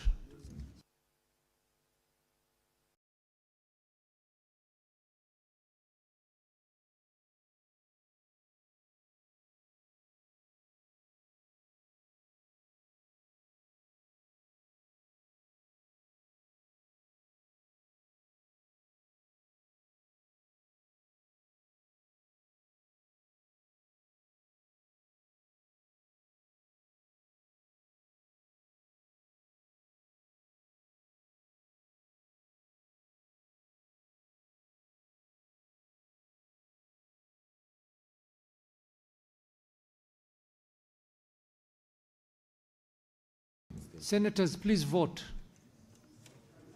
Please vote. Those who have not voted, please vote.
Senator Dulo.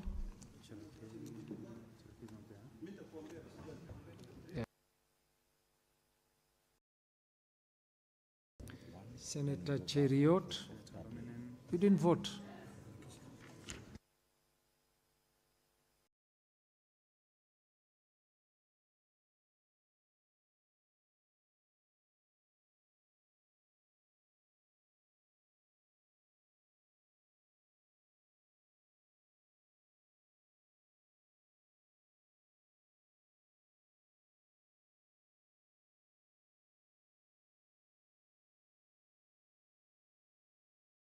Senator Mwaruma.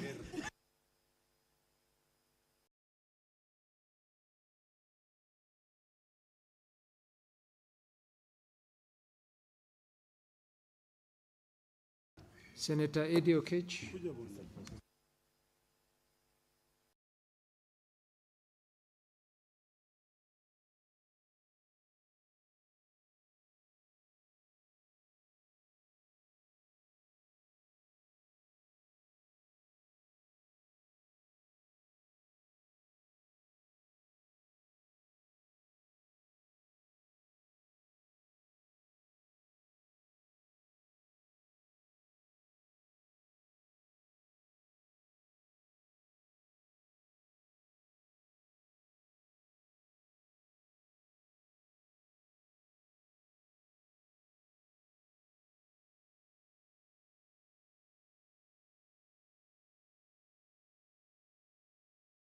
Senator Beatrice.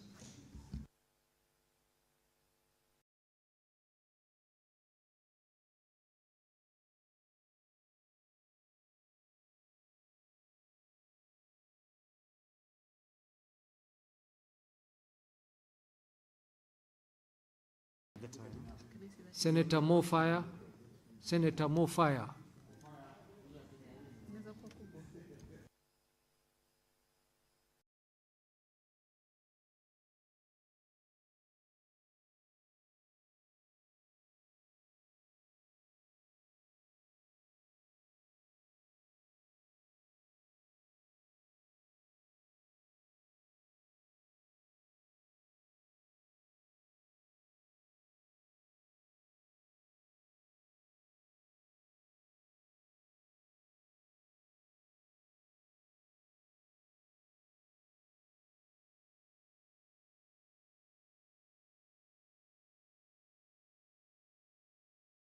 He voted.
Honorable Senators, we are just compiling the results. We'll get back to you shortly.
Honorable Senators, these are the results.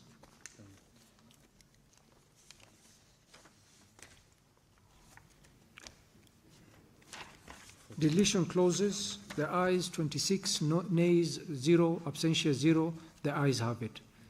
Clauses with amendment, ayes 29, nays 0, abstention 0, the ayes have it. All clauses, ayes 30, nays 0, abstention 0, the ayes have it.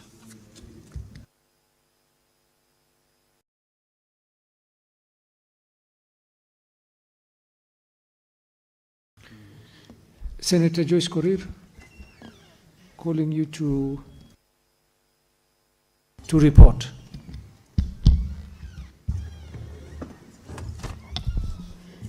Thank you very much, Honorable Speaker. The Honorable Chairperson, I beg to move that the committee do report to the Senate its consideration of the County Library Service Bill, Senate Bill number 40 of 2024, and its approval thereof with amendments. I ask Honorable Chute to second. It's okay, Joyce, he doesn't need a second.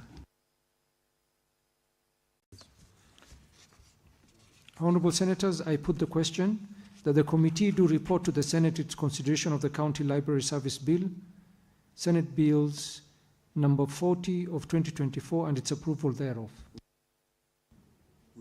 With amendments. As many as of that opinion say aye. As many as of the contrary opinion say nay. The ayes have it. Honorable Senators, Madam Speaker.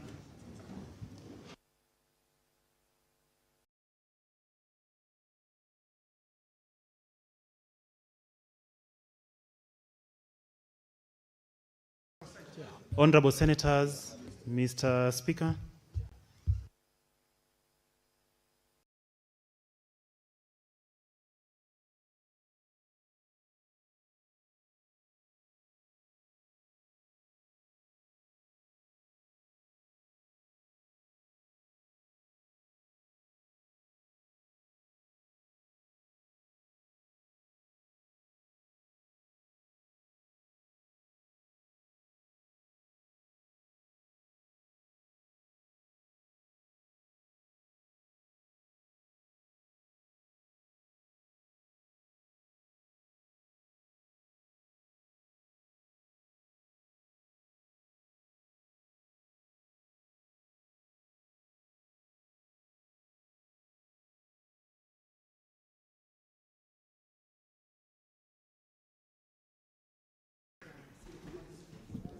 Okay, Honorable Senator, the session has resumed, and I want to invite the chairperson to report.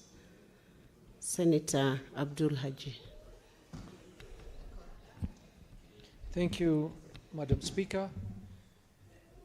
Madam Speaker, I beg to report that the Committee of the Whole has considered the County Library Service Bill, Senate Bills number 40 of 2024, and its approval thereof with amendments. Thank you. Thank you, Senator Abdul. Now I want to call the mover of this bill to proceed and move. Honorable Speaker, I beg to move that the House do agree with the committee in the said report. Who's the seconder? Who is the seconder? Senator Joyce? I call upon Senator Chute to second.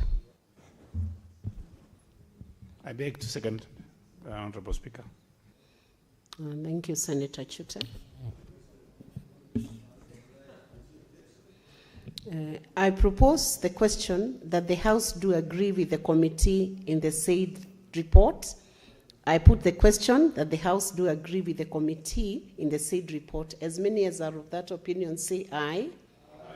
As many as are of contrary opinion say nay. The ayes have it. I want to invite the mover to move the motion. Thank you, Honorable Speaker.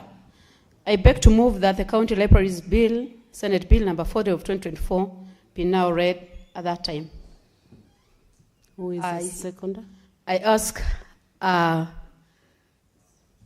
Honorable Kinyua to second. Madam Chair, I second. Thank you, Senator Kinyua. I propose the question that the County Library Services Bill, Senate Bills number 40 of 2024, be now read at that time. I put the question that the County Library Services Bill, Senate Bills number 40 of 2024, be now read at that time. It's now time for division.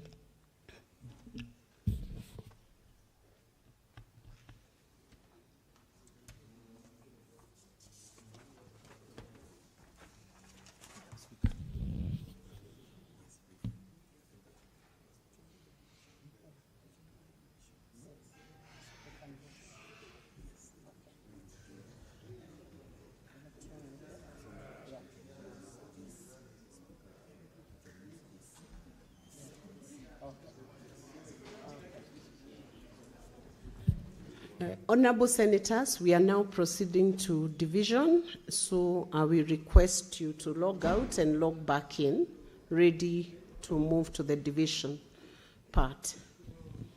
We are voting electronically.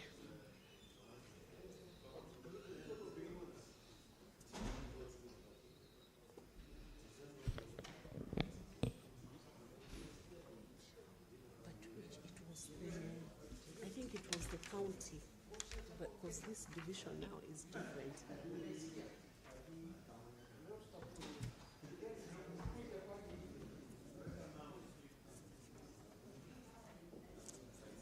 Are we moving to this division on the county library? Yes, because this is different. We have done the third reading. Yes. Yeah. Yeah. Yes. So.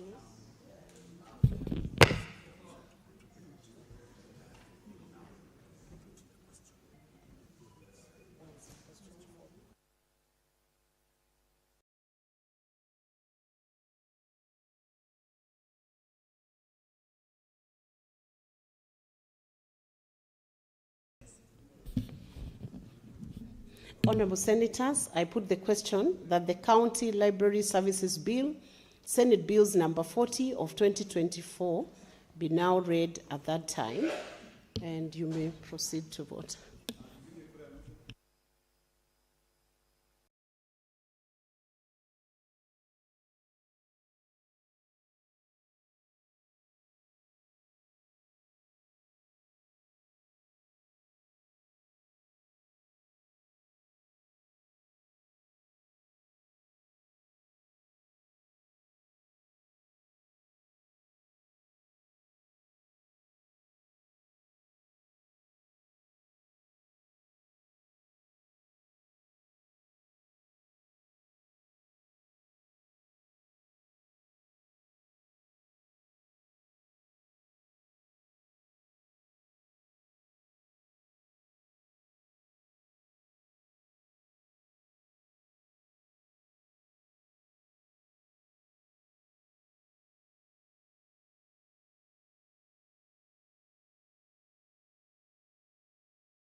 Why, Senator Joyce Corrill, can you approach the clerk's desk for assistance in voting?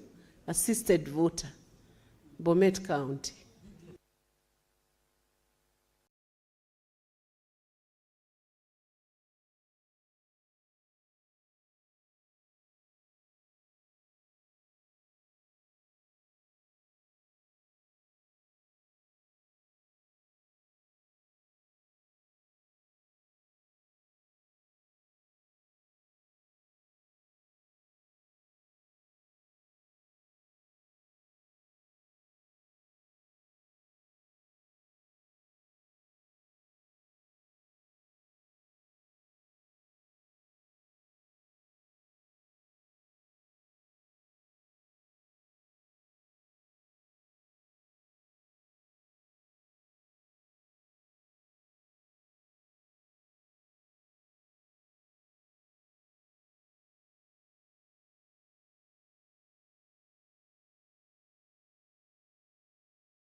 Honorable Senators, these are the results of that division.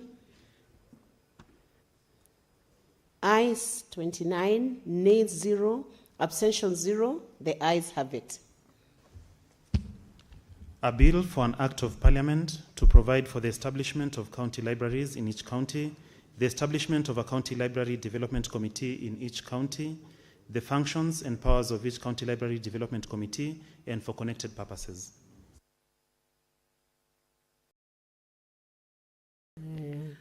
That's the end of that division, so you can draw the bars and open the doors.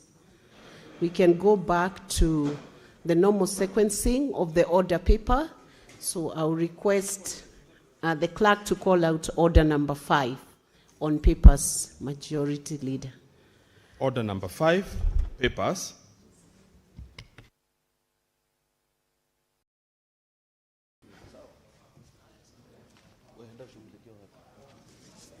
Mr. Speaker, sir. Oh, sorry.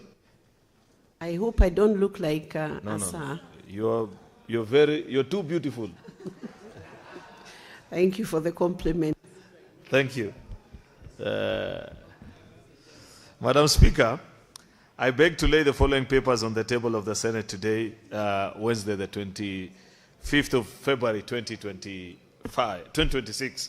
This is a report of the Office of the Controller of Budget on the National Government Budget Implementation Review for the first 3 months for the financial year 2025-2026.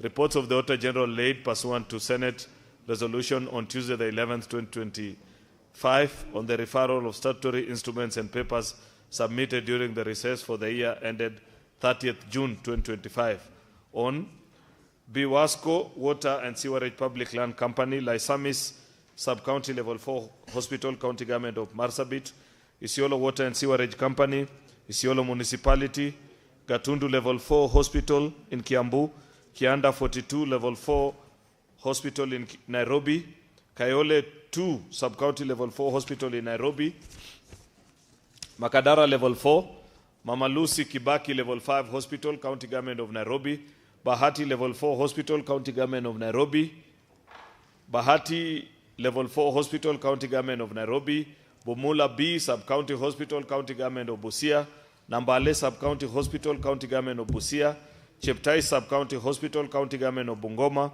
Moyale Sub-County Level 4 Hospital, County Government of Marsabit, Equalization Fund, County Government of Marsabit, Rumuruti Sub-County Level 4 Hospital, County Government of Laikipia, Dindika Level 4 Hospital, County Government of Laikipia, Isiolo County Assembly Mortgage and Car Loan Scheme Fund, Equalization Fund, County Government of Samburu, Bumula Sub-County Hospital, County Government of Bungoma, Nyeri County Climate Change Fund, Turkana County Rural Water Services Public Limited, Lokitwang Sub-County Level 4 Hospital, County Government of Turkana, Kitale County Referral Level 4 Hospital, County Government of Trans Nzoia, Magutuni Sub-County Hospital, County Government of Tharaka Nithi, Kericho County Executive Staff Car Loan Fund, Meru County Climate Change Fund, Kieni Water and Sewerage Company, Danai Level 4 Hospital, County Government of Bomet, Ishiara Sub-County Level 4 Hospital, County Government of Embu, Kericho County Agricultural Development Fund,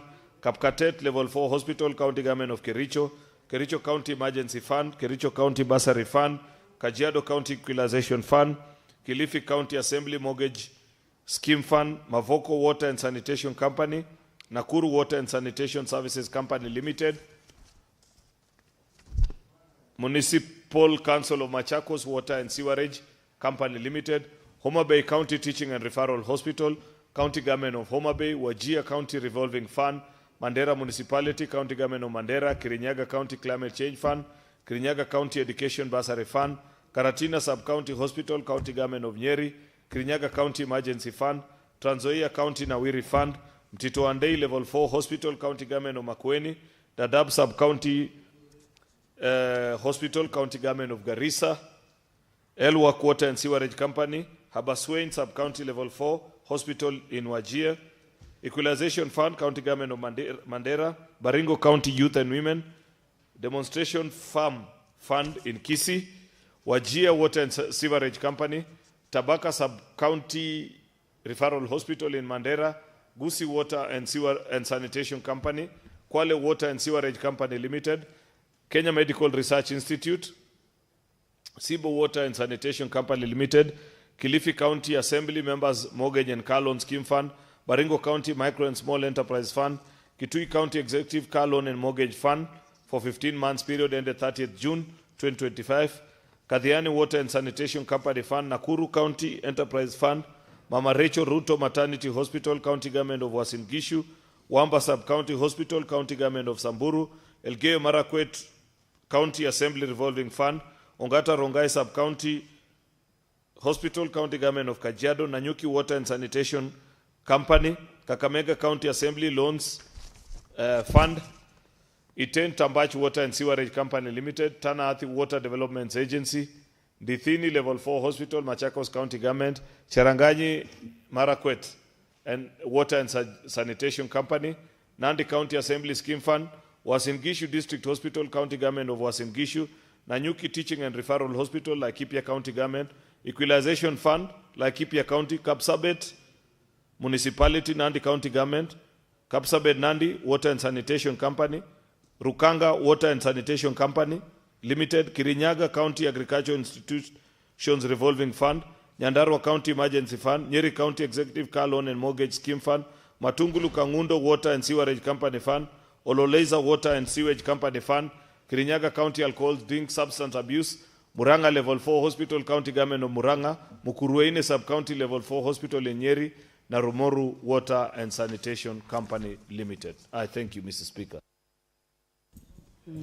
Thank you, Majority Leader, for that. Next order. Order number 6, notices of motion. Order number 7, questions and statements.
Honorable Senators, we are reorganizing the order paper and deferring all the statements to come up again tomorrow in the afternoon session.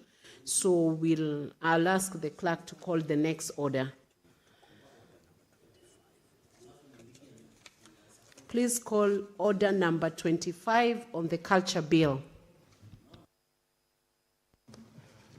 Order number 25, the Culture Bill, National Assembly Bills number 12 of 2024, second reading. Resumption of debate.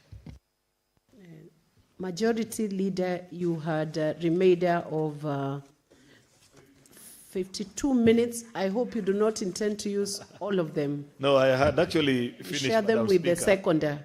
I had actually finished making my comments on this particular bill. It's a very important bill, Madam Speaker. I said any society that cannot trace its roots somewhere is a lost society. Many of the challenges we see, including in the first world, by the way, Madam Speaker, some of these people that you see struggle with identity crisis, and I know, besides being a lawyer, you're a psychologist as well, and you understand some of these things. You see people who struggle with culture. It shows off, despite the level of education, despite wealth. Many of them, if you meet and interact with them, you can see that there's a longing to connect with somewhere. That's the beauty of culture, Madam Speaker. And that's why the drafters of our Constitution included culture and cultural rights as part of the social rights under the Bill of Rights in Chapter 11 of our Constitution, Madam Speaker. And this piece of legislation is intended to ensure that we find ways, Madam Speaker, of giving life to those provisions of our Constitution by ensuring that we guide appropriately on what needs to be done in that regard. Therefore, Madam Speaker, I want to appreciate this opportunity to move this bill. I know many members will have opportunity to say something, or if they don't, nonetheless, they will have done their bit. With those many remarks, Madam Speaker, I beg to move and request the Senator for Nandi, the indefatigable warrior, Senator Samson Kiprotich Cherargei, Madam Speaker, to second. Senator Samson Cherargei, you have earned yourself a title of indefatigable warrior. I hope warrior in a good sense. Devolution warrior. I'm the devolution warrior.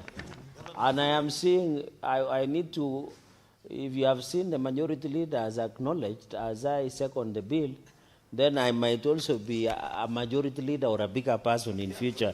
So, Madam Speaker, thank you. Madam Speaker, as I second this bill, because there is no culture legal framework that has put in place, and I think this is a straightforward bill. Madam Speaker, we have identity, our culture.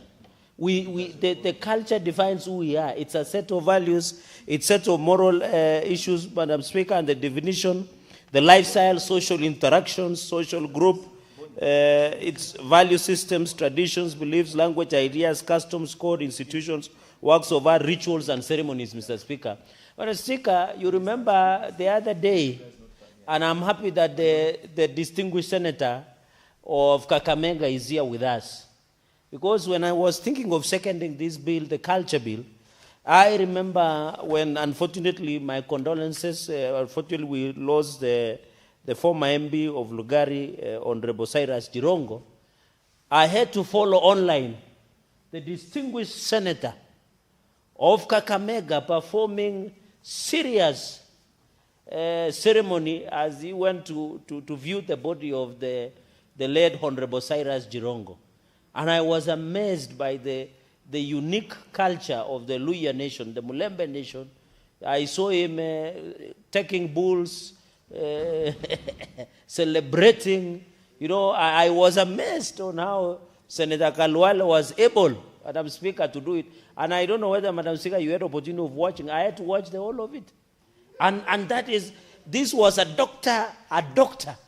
But because of cultural beliefs, he was shaped by the culture. He's proud. There are people who, when they become professors, they wear suits, they wear nice clothes, they want to behave like the Europeans and the Wazungus. But I am happy that the identity and the culture that Senator Boni Khalwale displayed that day was very unique, and it taught some of us the value and the role of the culture, Madam Speaker. And I hope, because under fourth schedule, Madam Speaker, one of the roles of county governments under the fourth schedule is cultural activities. And I hope as Senator Kalwale becomes the governor of Kakamega, he should be able to anchor the role of cultural activities within the Mulembe nation and Kakamega. We don't want to see people, Madam Speaker, you know, these functions of our people, the culture, is dependent on the handouts, is dependent on politics. We want, when he has a bullfighting in Malinya, Madam Speaker, in Malinya, in Kakamega, that should be owned and funded by the taxpayers, because it is our identity. Why should it depend on the goodwill of individuals?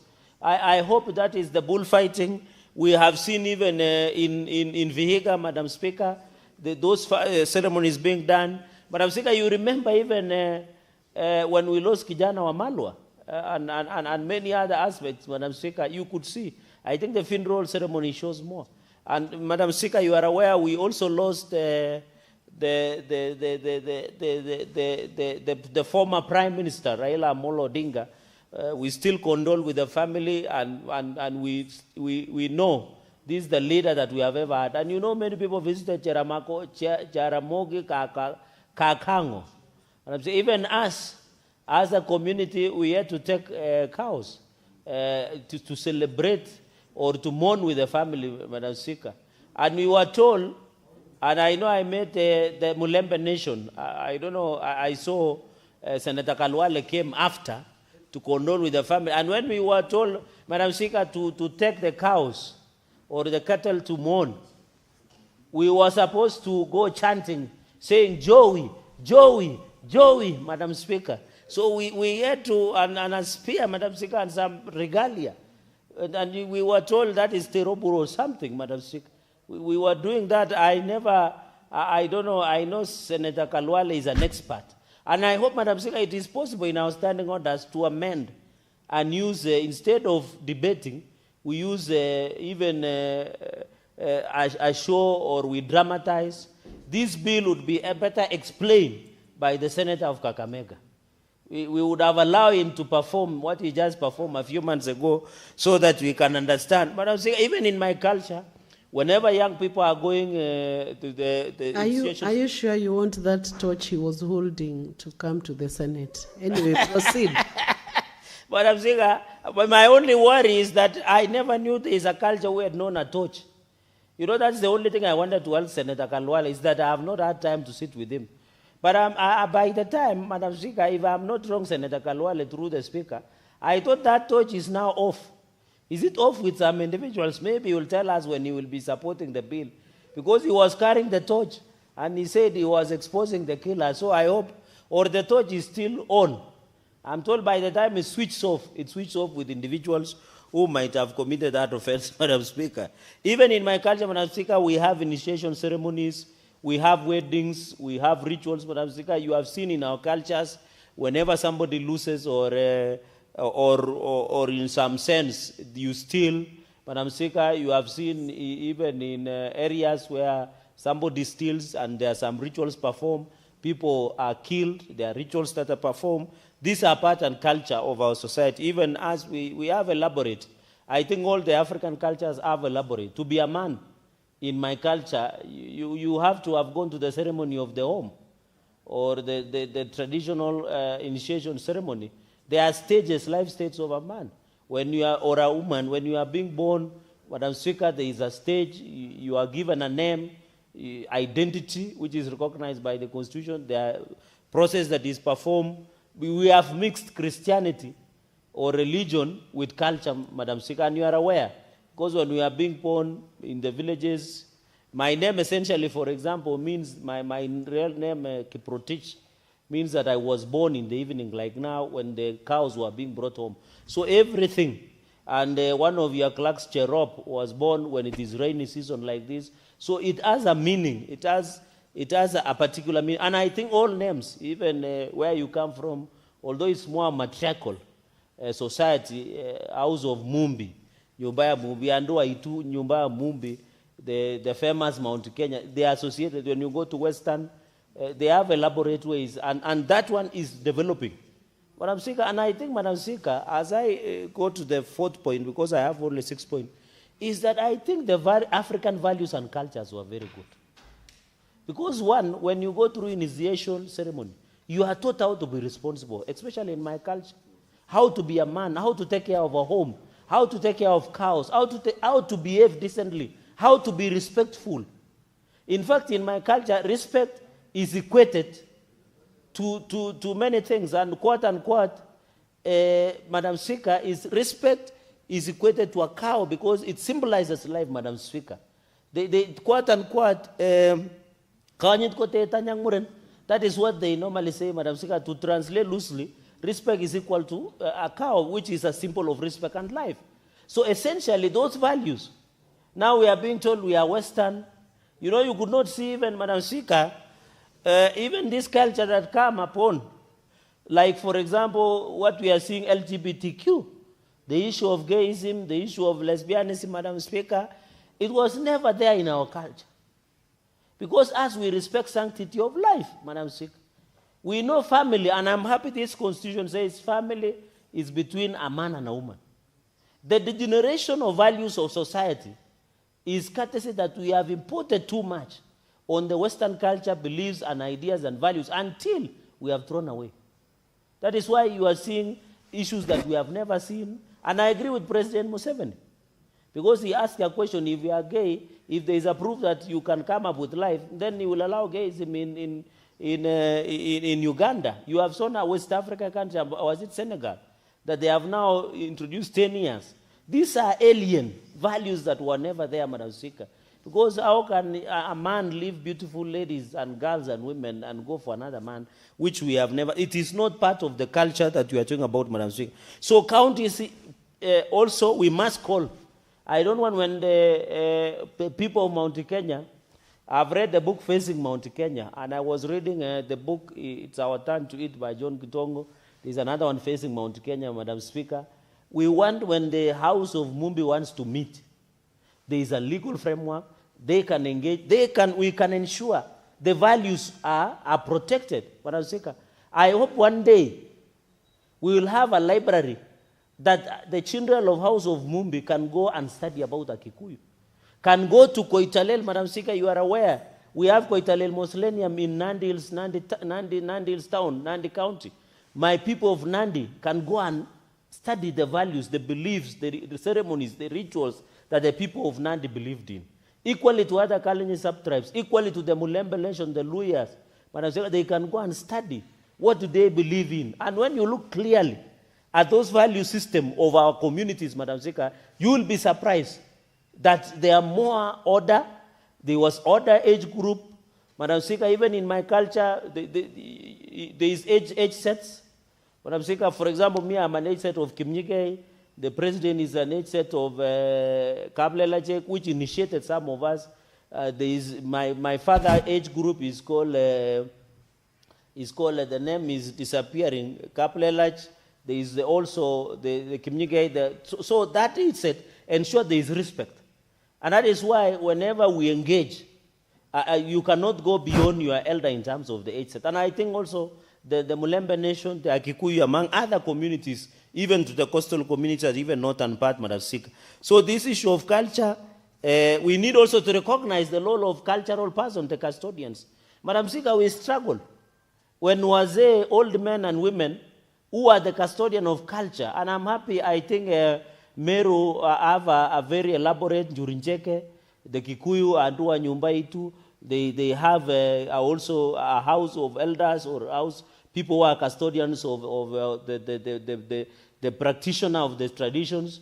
When you go to Western Mulembe Nation, they have also their leaders. When you go to, in fact, in Northern Kenya, it is interesting.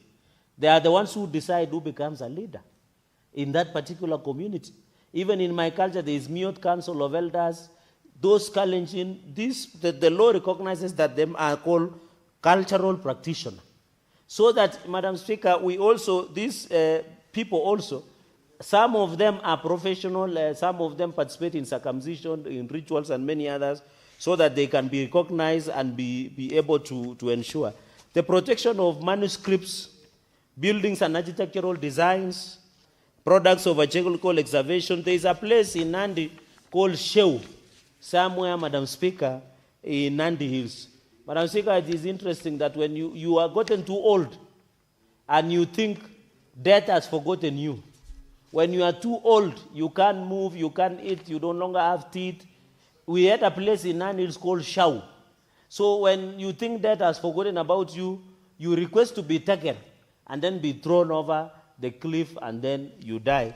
Those are some of the places that you needed to protect for historical purposes, and we can, archaeological excavations, artistic and historical monuments, buildings. My only unnatural desires, my only problem I have in this country, Madam Speaker, have you noticed, everybody wants to bring down any old building, not knowing the value of that historical building. We need to ensure that we, like the archives. Archives, Madam Speaker, is a structural monument within Nairobi. I've seen there is I don't know whether it's a bad habit or something, but where Kenyans want to destroy something that belongs in the past, it can be part of our heritage. It can be part of cultural, historical site, Madam Speaker. So we need to preserve these buildings. And I want to go to Kakamega today, where Senator Boni Kalwale can go and see a house, how the Mulembe nation used to live in the 40s, in the 30s, even same to Kalenjin, to Kikuyus. This modernity, Madam Speaker, will make us lose our aspects of who we are. And I think, Madam Speaker, on the rare collections, we need also to ensure ethnological. I'm just rushing through because it's quite elaborate. You know, culture is elaborate, Madam Speaker. There is the issue of articles of furniture, musical instruments, like Nyatiti, Madam Speaker, the ones we use to sing. There is the blowing of horn. I remember you have been a Secretary General of many political successful parties. And coincidentally, most of the political parties that you have been Secretary General have gone ahead to form government. You remember URP, we had a horn as a sign of the symbol of the political party. So it is very important, Madam Speaker, as I second on the issue of management of culture, this ministry will develop, the gender ministry will develop national policy, promotion of diverse cultures, cultural heritage and cultural property, including protection, safeguarding, preservation, conservation, like even Kibalel Court auction, Madam Speaker. That Kibalel Court auction should be gazetted as something historical by the Kenya museums of Kenya. Should be able to do that, Madam Speaker. I know thank God we have Ministry of Gender, Social Services and Culture. Those are factored, Madam Speaker. Standards and regulation and cultural management of national, that is clause number 5, Madam Speaker, for members who are following. We need also to have a collection and study on how some of these issues can be done, Madam Speaker. Madam Speaker, I agree, you and me as a senior lawyer, and I don't know when you'll be given to be the senior counsel. I don't know, you should by now be awarded to be the senior counsel. We need also to ensure that the supremacy of the Constitution, that if this bill does not excuse what we call repugnant to moral justice, like for example, FGM, the female genital mutilation, Madam Speaker, this issue of female genital mutilation, FGM, cannot be part of such a culture because they are repugnant, they undermine the human rights, they undermine the rule of law. So I want to bring an exception, Madam Speaker, that this bill has captured is that it will not recognize cultural value or cultural practice that is repugnant to moral justice. And I've used example like FGM, female genital mutilation. Madam Speaker, the issue of export and import of inventory cultural property. Madam Speaker, you remember, as I conclude, there was a time that when Koitalel Samoe was killed, you remember the British took the Koitalel Samoe regalia.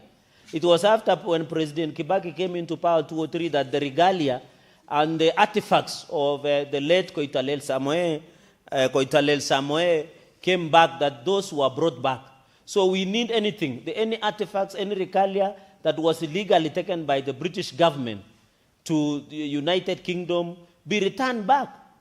Why would you go to London to go and look for artifacts that belong to some of the communities? We need to bring those so that we can preserve in museum parts. And then finally, members, there is the issue of import and export of artifacts that belongs to our cultures. And I'm happy the law has ensured that this cannot be done or transfer cultural property without the approval of the government. That is another exemption I wanted committees to do. There is the issue of research. The Cabinet Secretary must develop a database to ensure that we research extensively on the cultural issues. There is the issue of, Madam Speaker, the issue of licensing. And finally, the offenses, penalties. I think I'm happy that it is 1 million if you violate some of these, like fraud, like exporting, like transfer, like selling a cultural property. Madam Speaker, stealing of cultural property and any activity, the fine will be 1 million or 5 years in prison or both, which is very important. Using images without consent. We have seen people writing even books without the consent of who they are, Madam Speaker, and even the licensing, research, doing the research. We have seen documentaries in NATO Geo, National Geographic Television. I normally see them running stories about Samburu without even telling us whether they have permission to do research and broadcast and film some of those issues. So this has captured, Madam Speaker, in a nutshell. This culture bill is very important. It's part of the Constitution. It is recognized in the role of the Constitution in Article 1 and also in the 4th schedule that cultural practices is a devolved function. And in as much as a National Assembly bill, we are ready to pass, Madam Speaker, so that we can create a legal framework. And I'm happy, Madam Speaker, I hope during a report writing by Labour, they should invite different groups of Wazee from every community so that they can share. And I'm happy Senator Mundegi is in the House. He might also share with us the issue of Embu. But, Madam Speaker, when you will give Senator Boni Kalwale, can we allow him to give us 1 to 2 minutes demonstration on what he was doing and how to celebrate the heroes, the death in their community? Possible the Secretariat can provide him with a torch, then he can be able to demonstrate and show us what needs to be done. With those many remarks, Madam Speaker, I beg to second this culture bill, Madam Speaker. Thank you, Senator Chiradigei. Honorable Senators, I propose the question that the Culture Bill, National Assembly Bills number 12 of 2024, be now read a second time. Honorable Senator, you can resume your seat. I am not sure we can grant that request of the torch being introduced into the Senate, as it could quickly turn into a weapon of serious destruction within Senate. So we might not have that. But let me now take this chance to give Senator Boni Halwale to give his contribution on this bill.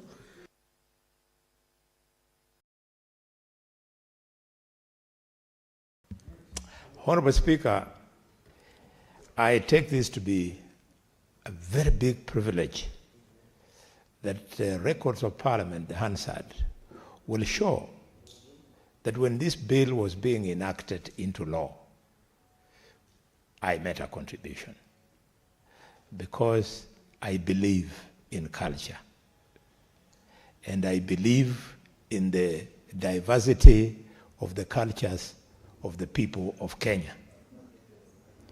And because of that belief,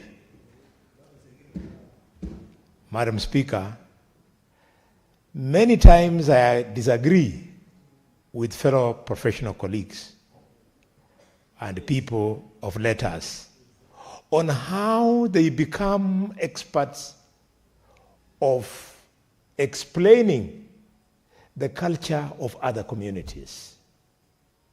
You can see, Madam Speaker, for the 30 minutes that the Senator of Nandi has contributed, he has spent probably 1/3 of that time only for his culture. But the rest of the time, he has spent on the Kikuyu, he has spent on the Luhya, areas on which he is not an expert at all. You know, I cannot start by, first of all, by failing to make a personal disclosure. That as somebody who practices medicine and who understands circumcision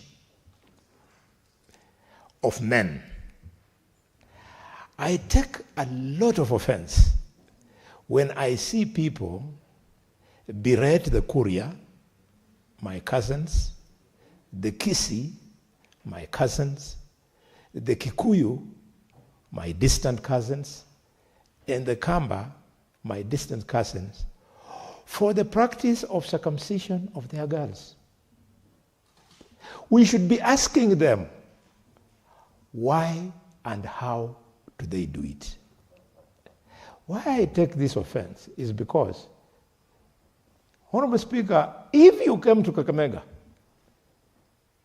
and told a Luhya man not to circumcise his son, he will tell you, take him. Then he is not my son. Have we really listened to the people who understand the culture of the circumcising communities of Kenya? Do we really know the prescribed method of that circumcision? We really must think about these things, because when we don't, we allow people who don't know us to define us. Imagine, Madam Speaker, you going to Bungoma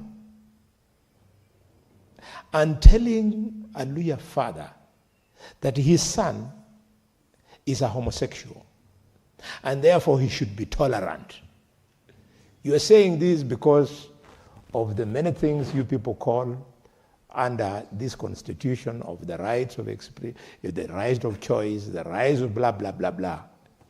Madam Speaker, we have to be firm as Africans so that even if it is easy for you to fundraise for defending something that offends your community, you should be called to order through this law. We would like the people who fundraise for advocacy of practices that are foreign to our communities to exercise that advocacy outside our communities. Like somebody who wants to advocate or to make advocacy for, they call it LPQTX, something. People who want to do those kind of primitive things, they should never be allowed to do it in the Luo nation. It is completely foreign. Culture defines that it cannot be admissible. You cannot expect a boy who does bullfighting in Haega, who practices bullfighting in Malia, who practices bullfighting in Isolio, who practices bullfighting in Mahira, in Malaba, who practices bullfighting in Indangalasia, in Butoto. You cannot manage to convince him that having never witnessed a bull climb a fellow bull, he can climb a fellow boy. But we force them because we bring them to the universities and we cheat them, and the children have grown away from home, they are confused, the parents don't understand culture very well, they are under pressure of the so-called the modern life, they feel if they talk about it, they are not modern parents, and so on. We need to make proper legislation, and we shall be coming in the third stage of the third reading of this bill with firm amendments to speak to those things until this House will either firmly pronounce itself in assent or in defeating. Madam Speaker, I want to thank the Senator of Nandi for all the compliments he's given me. You never offended me in any way. You never offended the community in any way. It was positive. Let me tell you, our community has documented its culture through oral literature. Now we are attempting to put it on paper. We want to tell our children, this is how women give birth, and after giving birth, this is how they name their children. And giving birth, Madam Speaker, my mother was a traditional birth attendant. Part of the reason why our profession went in that direction. And she was very clear. When a woman was now finding it difficult to give birth, she has to refer that woman for cesarean section in hospital. She used to ask the girl, who is the father of this child? And when the girl would refuse to say, she asked, what is the name of the father? The moment the girl says, the father's name is so and so, the birth canal opens and the child is born. Because our culture is against single parents. Our culture demands that every Luo child must have a father. And it was at that spot, Madam Speaker, when children born within the family, offending our culture, which does not allow sex within related people who are related to each other, it would be found out. And the girl would then say, then there would be a special ceremony for that child. Then the child will be accommodated. In adult life, there are certain privileges that child will not attend or will attend with special restrictions. Up to and including, Madam Speaker, if a girl was born within the extended family, when the girl got married, her heart, where she would live with the husband, a pot would be placed on the roof to signal to whoever cares to know that this is a girl who was born under these circumstances. So if you want this curse to follow you in future, marry any offspring from that home. I mean, a beautiful culture. And when I look back, Madam Speaker, and I see the problem children of the so-called single mothers are going through because of the lack of the father figure, I say our ancestors understood science. Madam Speaker, the communities which are slowly starting to allow the so-called single mother, Madam Speaker, I know it offends you like me, they are now having serious challenges. Senator Boni, when you are referring to the single mothers, it would be fair to refer to them as single mothers, not the so-called. Oh, the so-called, sorry, I withdraw. Yes. I withdraw that word. Let's single protect mothers, them because they are with us in the community. Yes, so we use dignified language for them. Why I was saying so-called, permit me, is because it was with reference to the Leo community. It does not have single parents, either single father or single mother. You must say, I am... What's your point of order, Senator Mudigi? Madam Speaker, nataka nifahamishe Senator Karware, ni vizuri tuunge hii mbiru mkono kwa sababu itasaidia mtoto aidha ni wa single mother, ana wa single father, ama ni wazazi wote wawili, kwa sababu wakati huu juu ya ile mambo watoto wafunzwi, hata watoto wale wako na wazazi wawili ndio ambaya kuliko watoto wa single father and mother. Senator Mudigi, that would have fallen better in a point of information. But you can proceed, Senator Boni Halwale. Thank you, Madam Speaker. Indeed, that's the information. And I know the information my distinguished senator from Embu is giving me is in the meaning of the Embu and Mbere community. It is not in the meaning of the Luo community. We don't have those things amongst the Abaluya at all. Madam Speaker, I want to support this bill very strongly because after birth, our culture then provides for how a child will then grow through teenage until they come of age enough to start their own families. They provide for how the boy will be circumcised, who will circumcise him, the circumstances. If he's circumcised in hospital, he is taken back home to be given an opportunity to receive the herbal treatment of children who are circumcised in hospital and missed the power of herbal medicine in a man becoming a man enough to be the head of a family. I want to support this bill very strongly because it is the same one that allows some of us to have more than one wife. I have seen certain communities, if you ask a guy, do you have a second wife? The guy says, no. And in practice, when I meet him, where we meet them, I see him with another lady and with a child. You ask me, he says, no, this is my kachungwa. In our place, we don't have kachungwas. We actually have the second and third wife.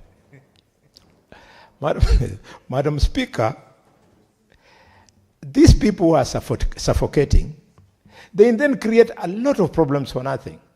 Let me give you, for example, my late brother, may his soul rest in eternal peace, Henry Khalwal, had 2 wives. My immediate elder brother, flight captain, Gaib Ashiono Khalwal, had 3 wives. And when they passed on, Madam Speaker, it is 10, 15 years later. Nobody has ever taken anybody to court because of their property.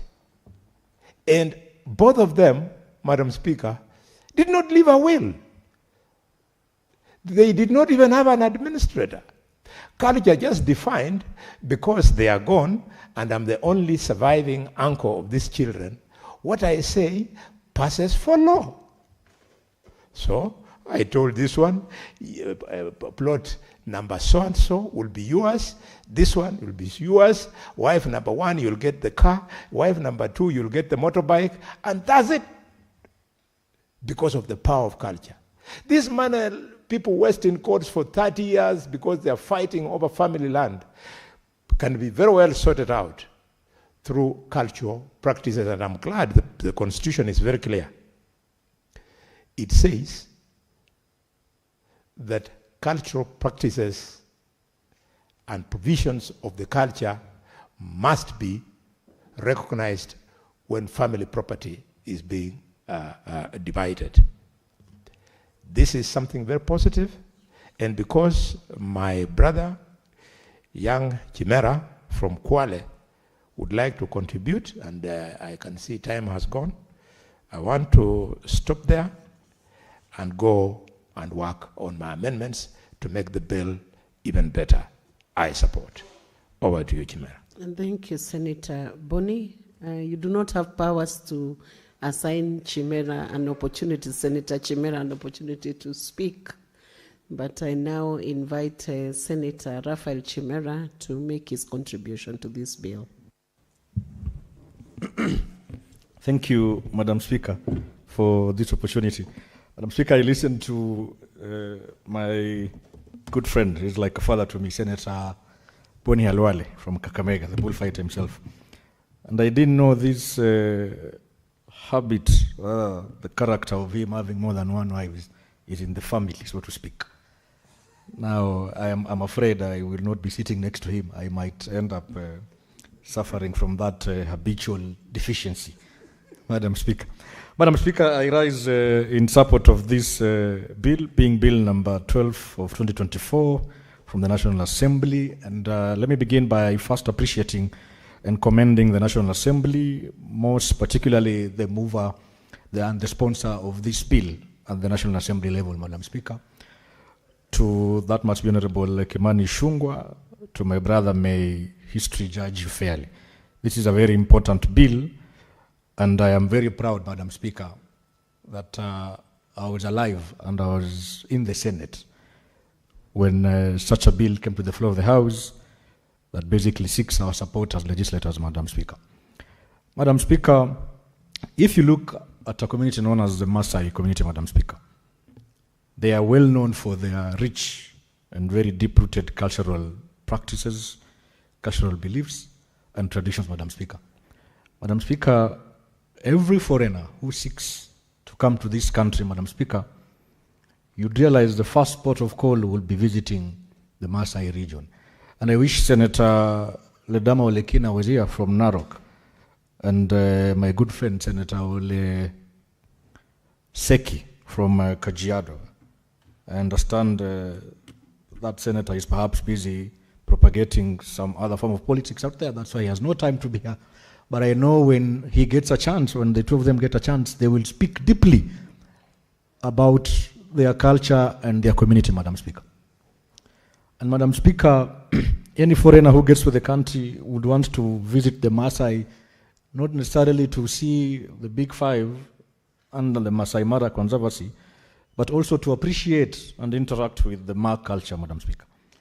So to speak, this culture has basically put the country on a global perspective, Madam Speaker. Madam Speaker, perhaps the mover of this bill here, Senator Cheriot, might say the Kalenjins as well have put this country on a global perspective because of their prowess in athletics. But this is culture. So he might not want to go along that route, Madam Speaker. But Madam Speaker, what I'm saying is that this bill essentially seeks to speak to Article 11 of the Constitution, and more specifically, sub-article 3A, that speaks on the compensation and royalties owing and due to communities who practice various forms of culture, Madam Speaker. Madam Speaker, sometimes when I come from a very hectic schedule in Kwale, I take time to interact with my voters at night in Diani, in places such as Tanduri, Kokobongo, Manyata, and Terminal 2, Madam Speaker. And Madam Speaker, at night, when you're in those places that I've just mentioned, Madam Speaker, you will see young men and women dressed in particular attires, more specifically in the Maasai attire at night, purposely because Diani is a beach destination, Madam Speaker, just to attract the attention of the foreigners who are there. And when you further continue engaging with these young men and women who are dressed at night as Maasais, you would be shocked to find they are not even Maasais, Madam Speaker. Most of them are usually people from Murima, Madam Speaker. That speaks to the need to ensure that certain cultural beliefs have been placed in a way that they can receive commercial earnings, Madam Speaker. Madam Speaker, if you visit the great county of Kwale, where I come from, Madam Speaker, there's a small tribe in a place called Kilibasi. They're called the Wata community, Madam Speaker. This is a community that is practicing very rich cultural traditions. They have very deep cultural dances.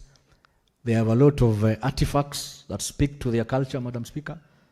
A lot of foreigners nowadays find their way to Kilibasi just to go and get to know this particular community and understand and appreciate the cultural practice that they do practice in Kinango, Madam Speaker.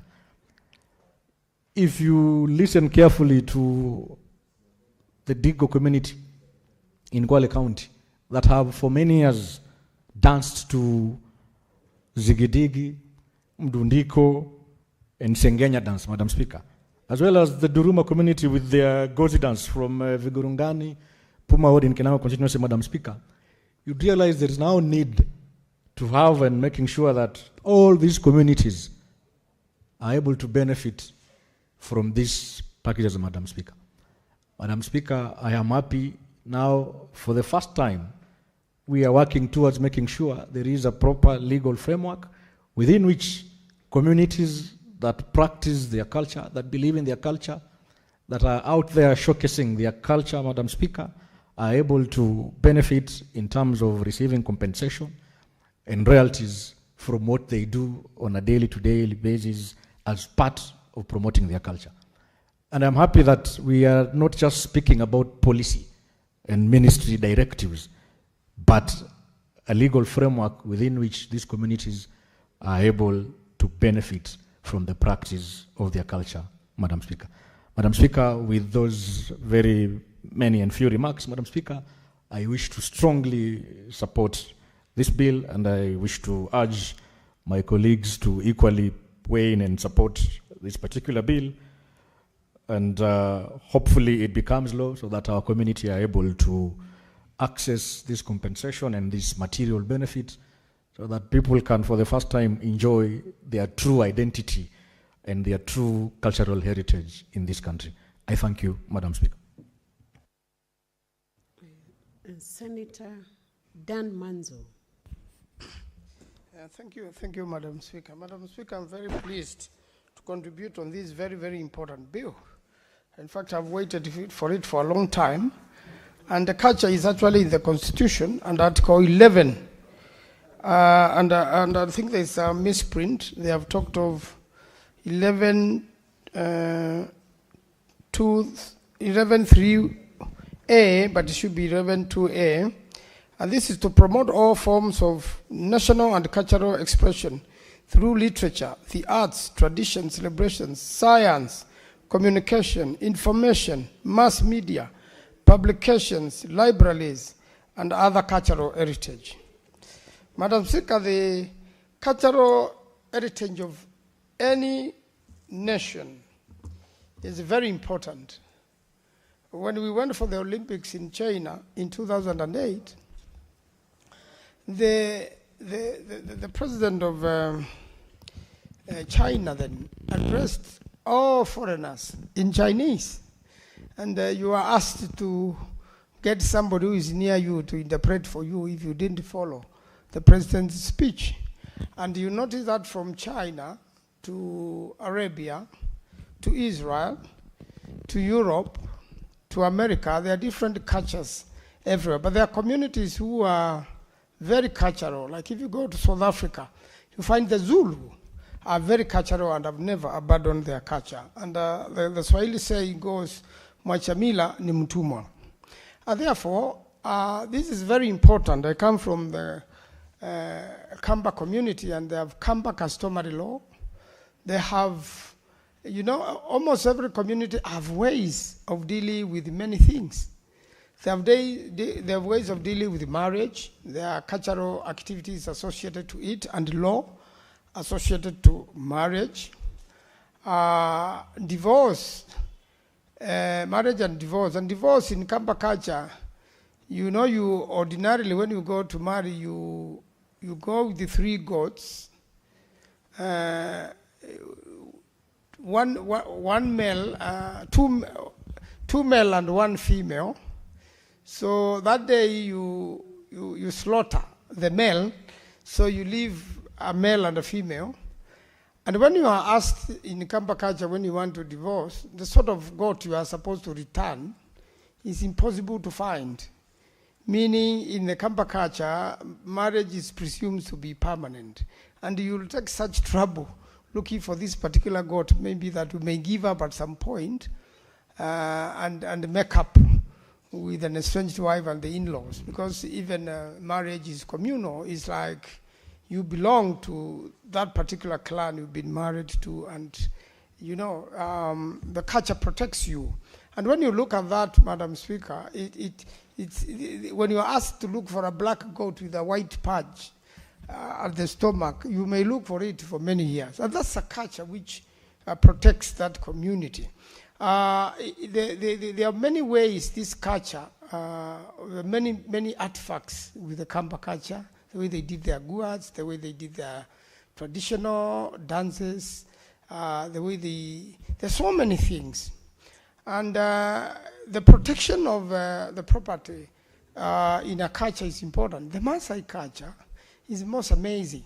It's people feed on meat. A few days ago, we went to Kamwaro's home to make sure that to visit him, you know, on his day of inauguration as a politician. And, you know, Maasais eat meat, but the young men who came to dance there, they were not fat at all, because their culture allows them to take meat, but they have other things they boil. Maasais interact with the snakes as much as the Kamba do. But when Maasais get a snake bite, they have a way of treating it, which is amazing. Hardly does any Maasai person die of a snake bite. And this cultural thing has been prevented and has been kept alive and does exist. And therefore, this act is very important. And just as the Honorable Arwale has said, really I would have loved to contribute full time, but I can see my colleagues want it differently. But I think it is important on this particular one, because this is a law since 2013, should have been enacted a long time ago. And there are many cultures in the world. When you go to West Africa, you find a different culture. There were cultural practices. There was cultural religion. There were many, practices which kept the society together, kept the morals, together of many African communities. And in fact, when Congo was colonized, where most of my community originated from the Congo forest, and when you go to Congo, you find the actually part of Kamba community was left there. There are some who did not travel with the rest, and there are many languages in the Congo forest. In fact, also the Kikuyu community came from there. And you find that when the colonialists came to Congo, they said, King Leopold II said that the Africans were very honest. In African culture, you never stole, because you feared what will follow you if you stole, the evil spirits and things like that, and the misfortunes, and you will never rest till you return what you have stolen. In fact, hardly does a Mukamba steal your thing, because they don't know what treatment has been given to those things. At the moment you take them, the gods follow you and you will never rest, and therefore people don't steal. And the Congo, King Leopold II described the community that they are very honest. And therefore, as part of colonization, they came up with a strategy to corrupt. What's your point of order, Senator John Derrida?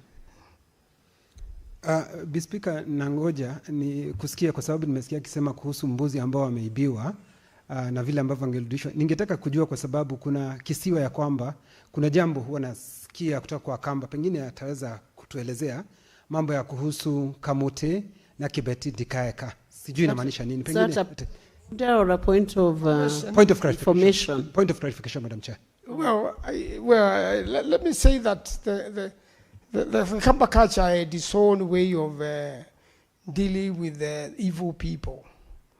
You know, they had a way of dealing with somebody. If you had killed somebody, you would be excommunicated, and that's very common in many African cultures. And you may never come back, actually, or sit with serious men. And some of these cultures, you find them when you read things fall apart. When it comes to, there are quite many practices which are feared. Like, you never stole somebody's wife, because there is a likelihood of getting stuck and till the owner comes. And I've never verified that, but I have heard it has happened even in modern times.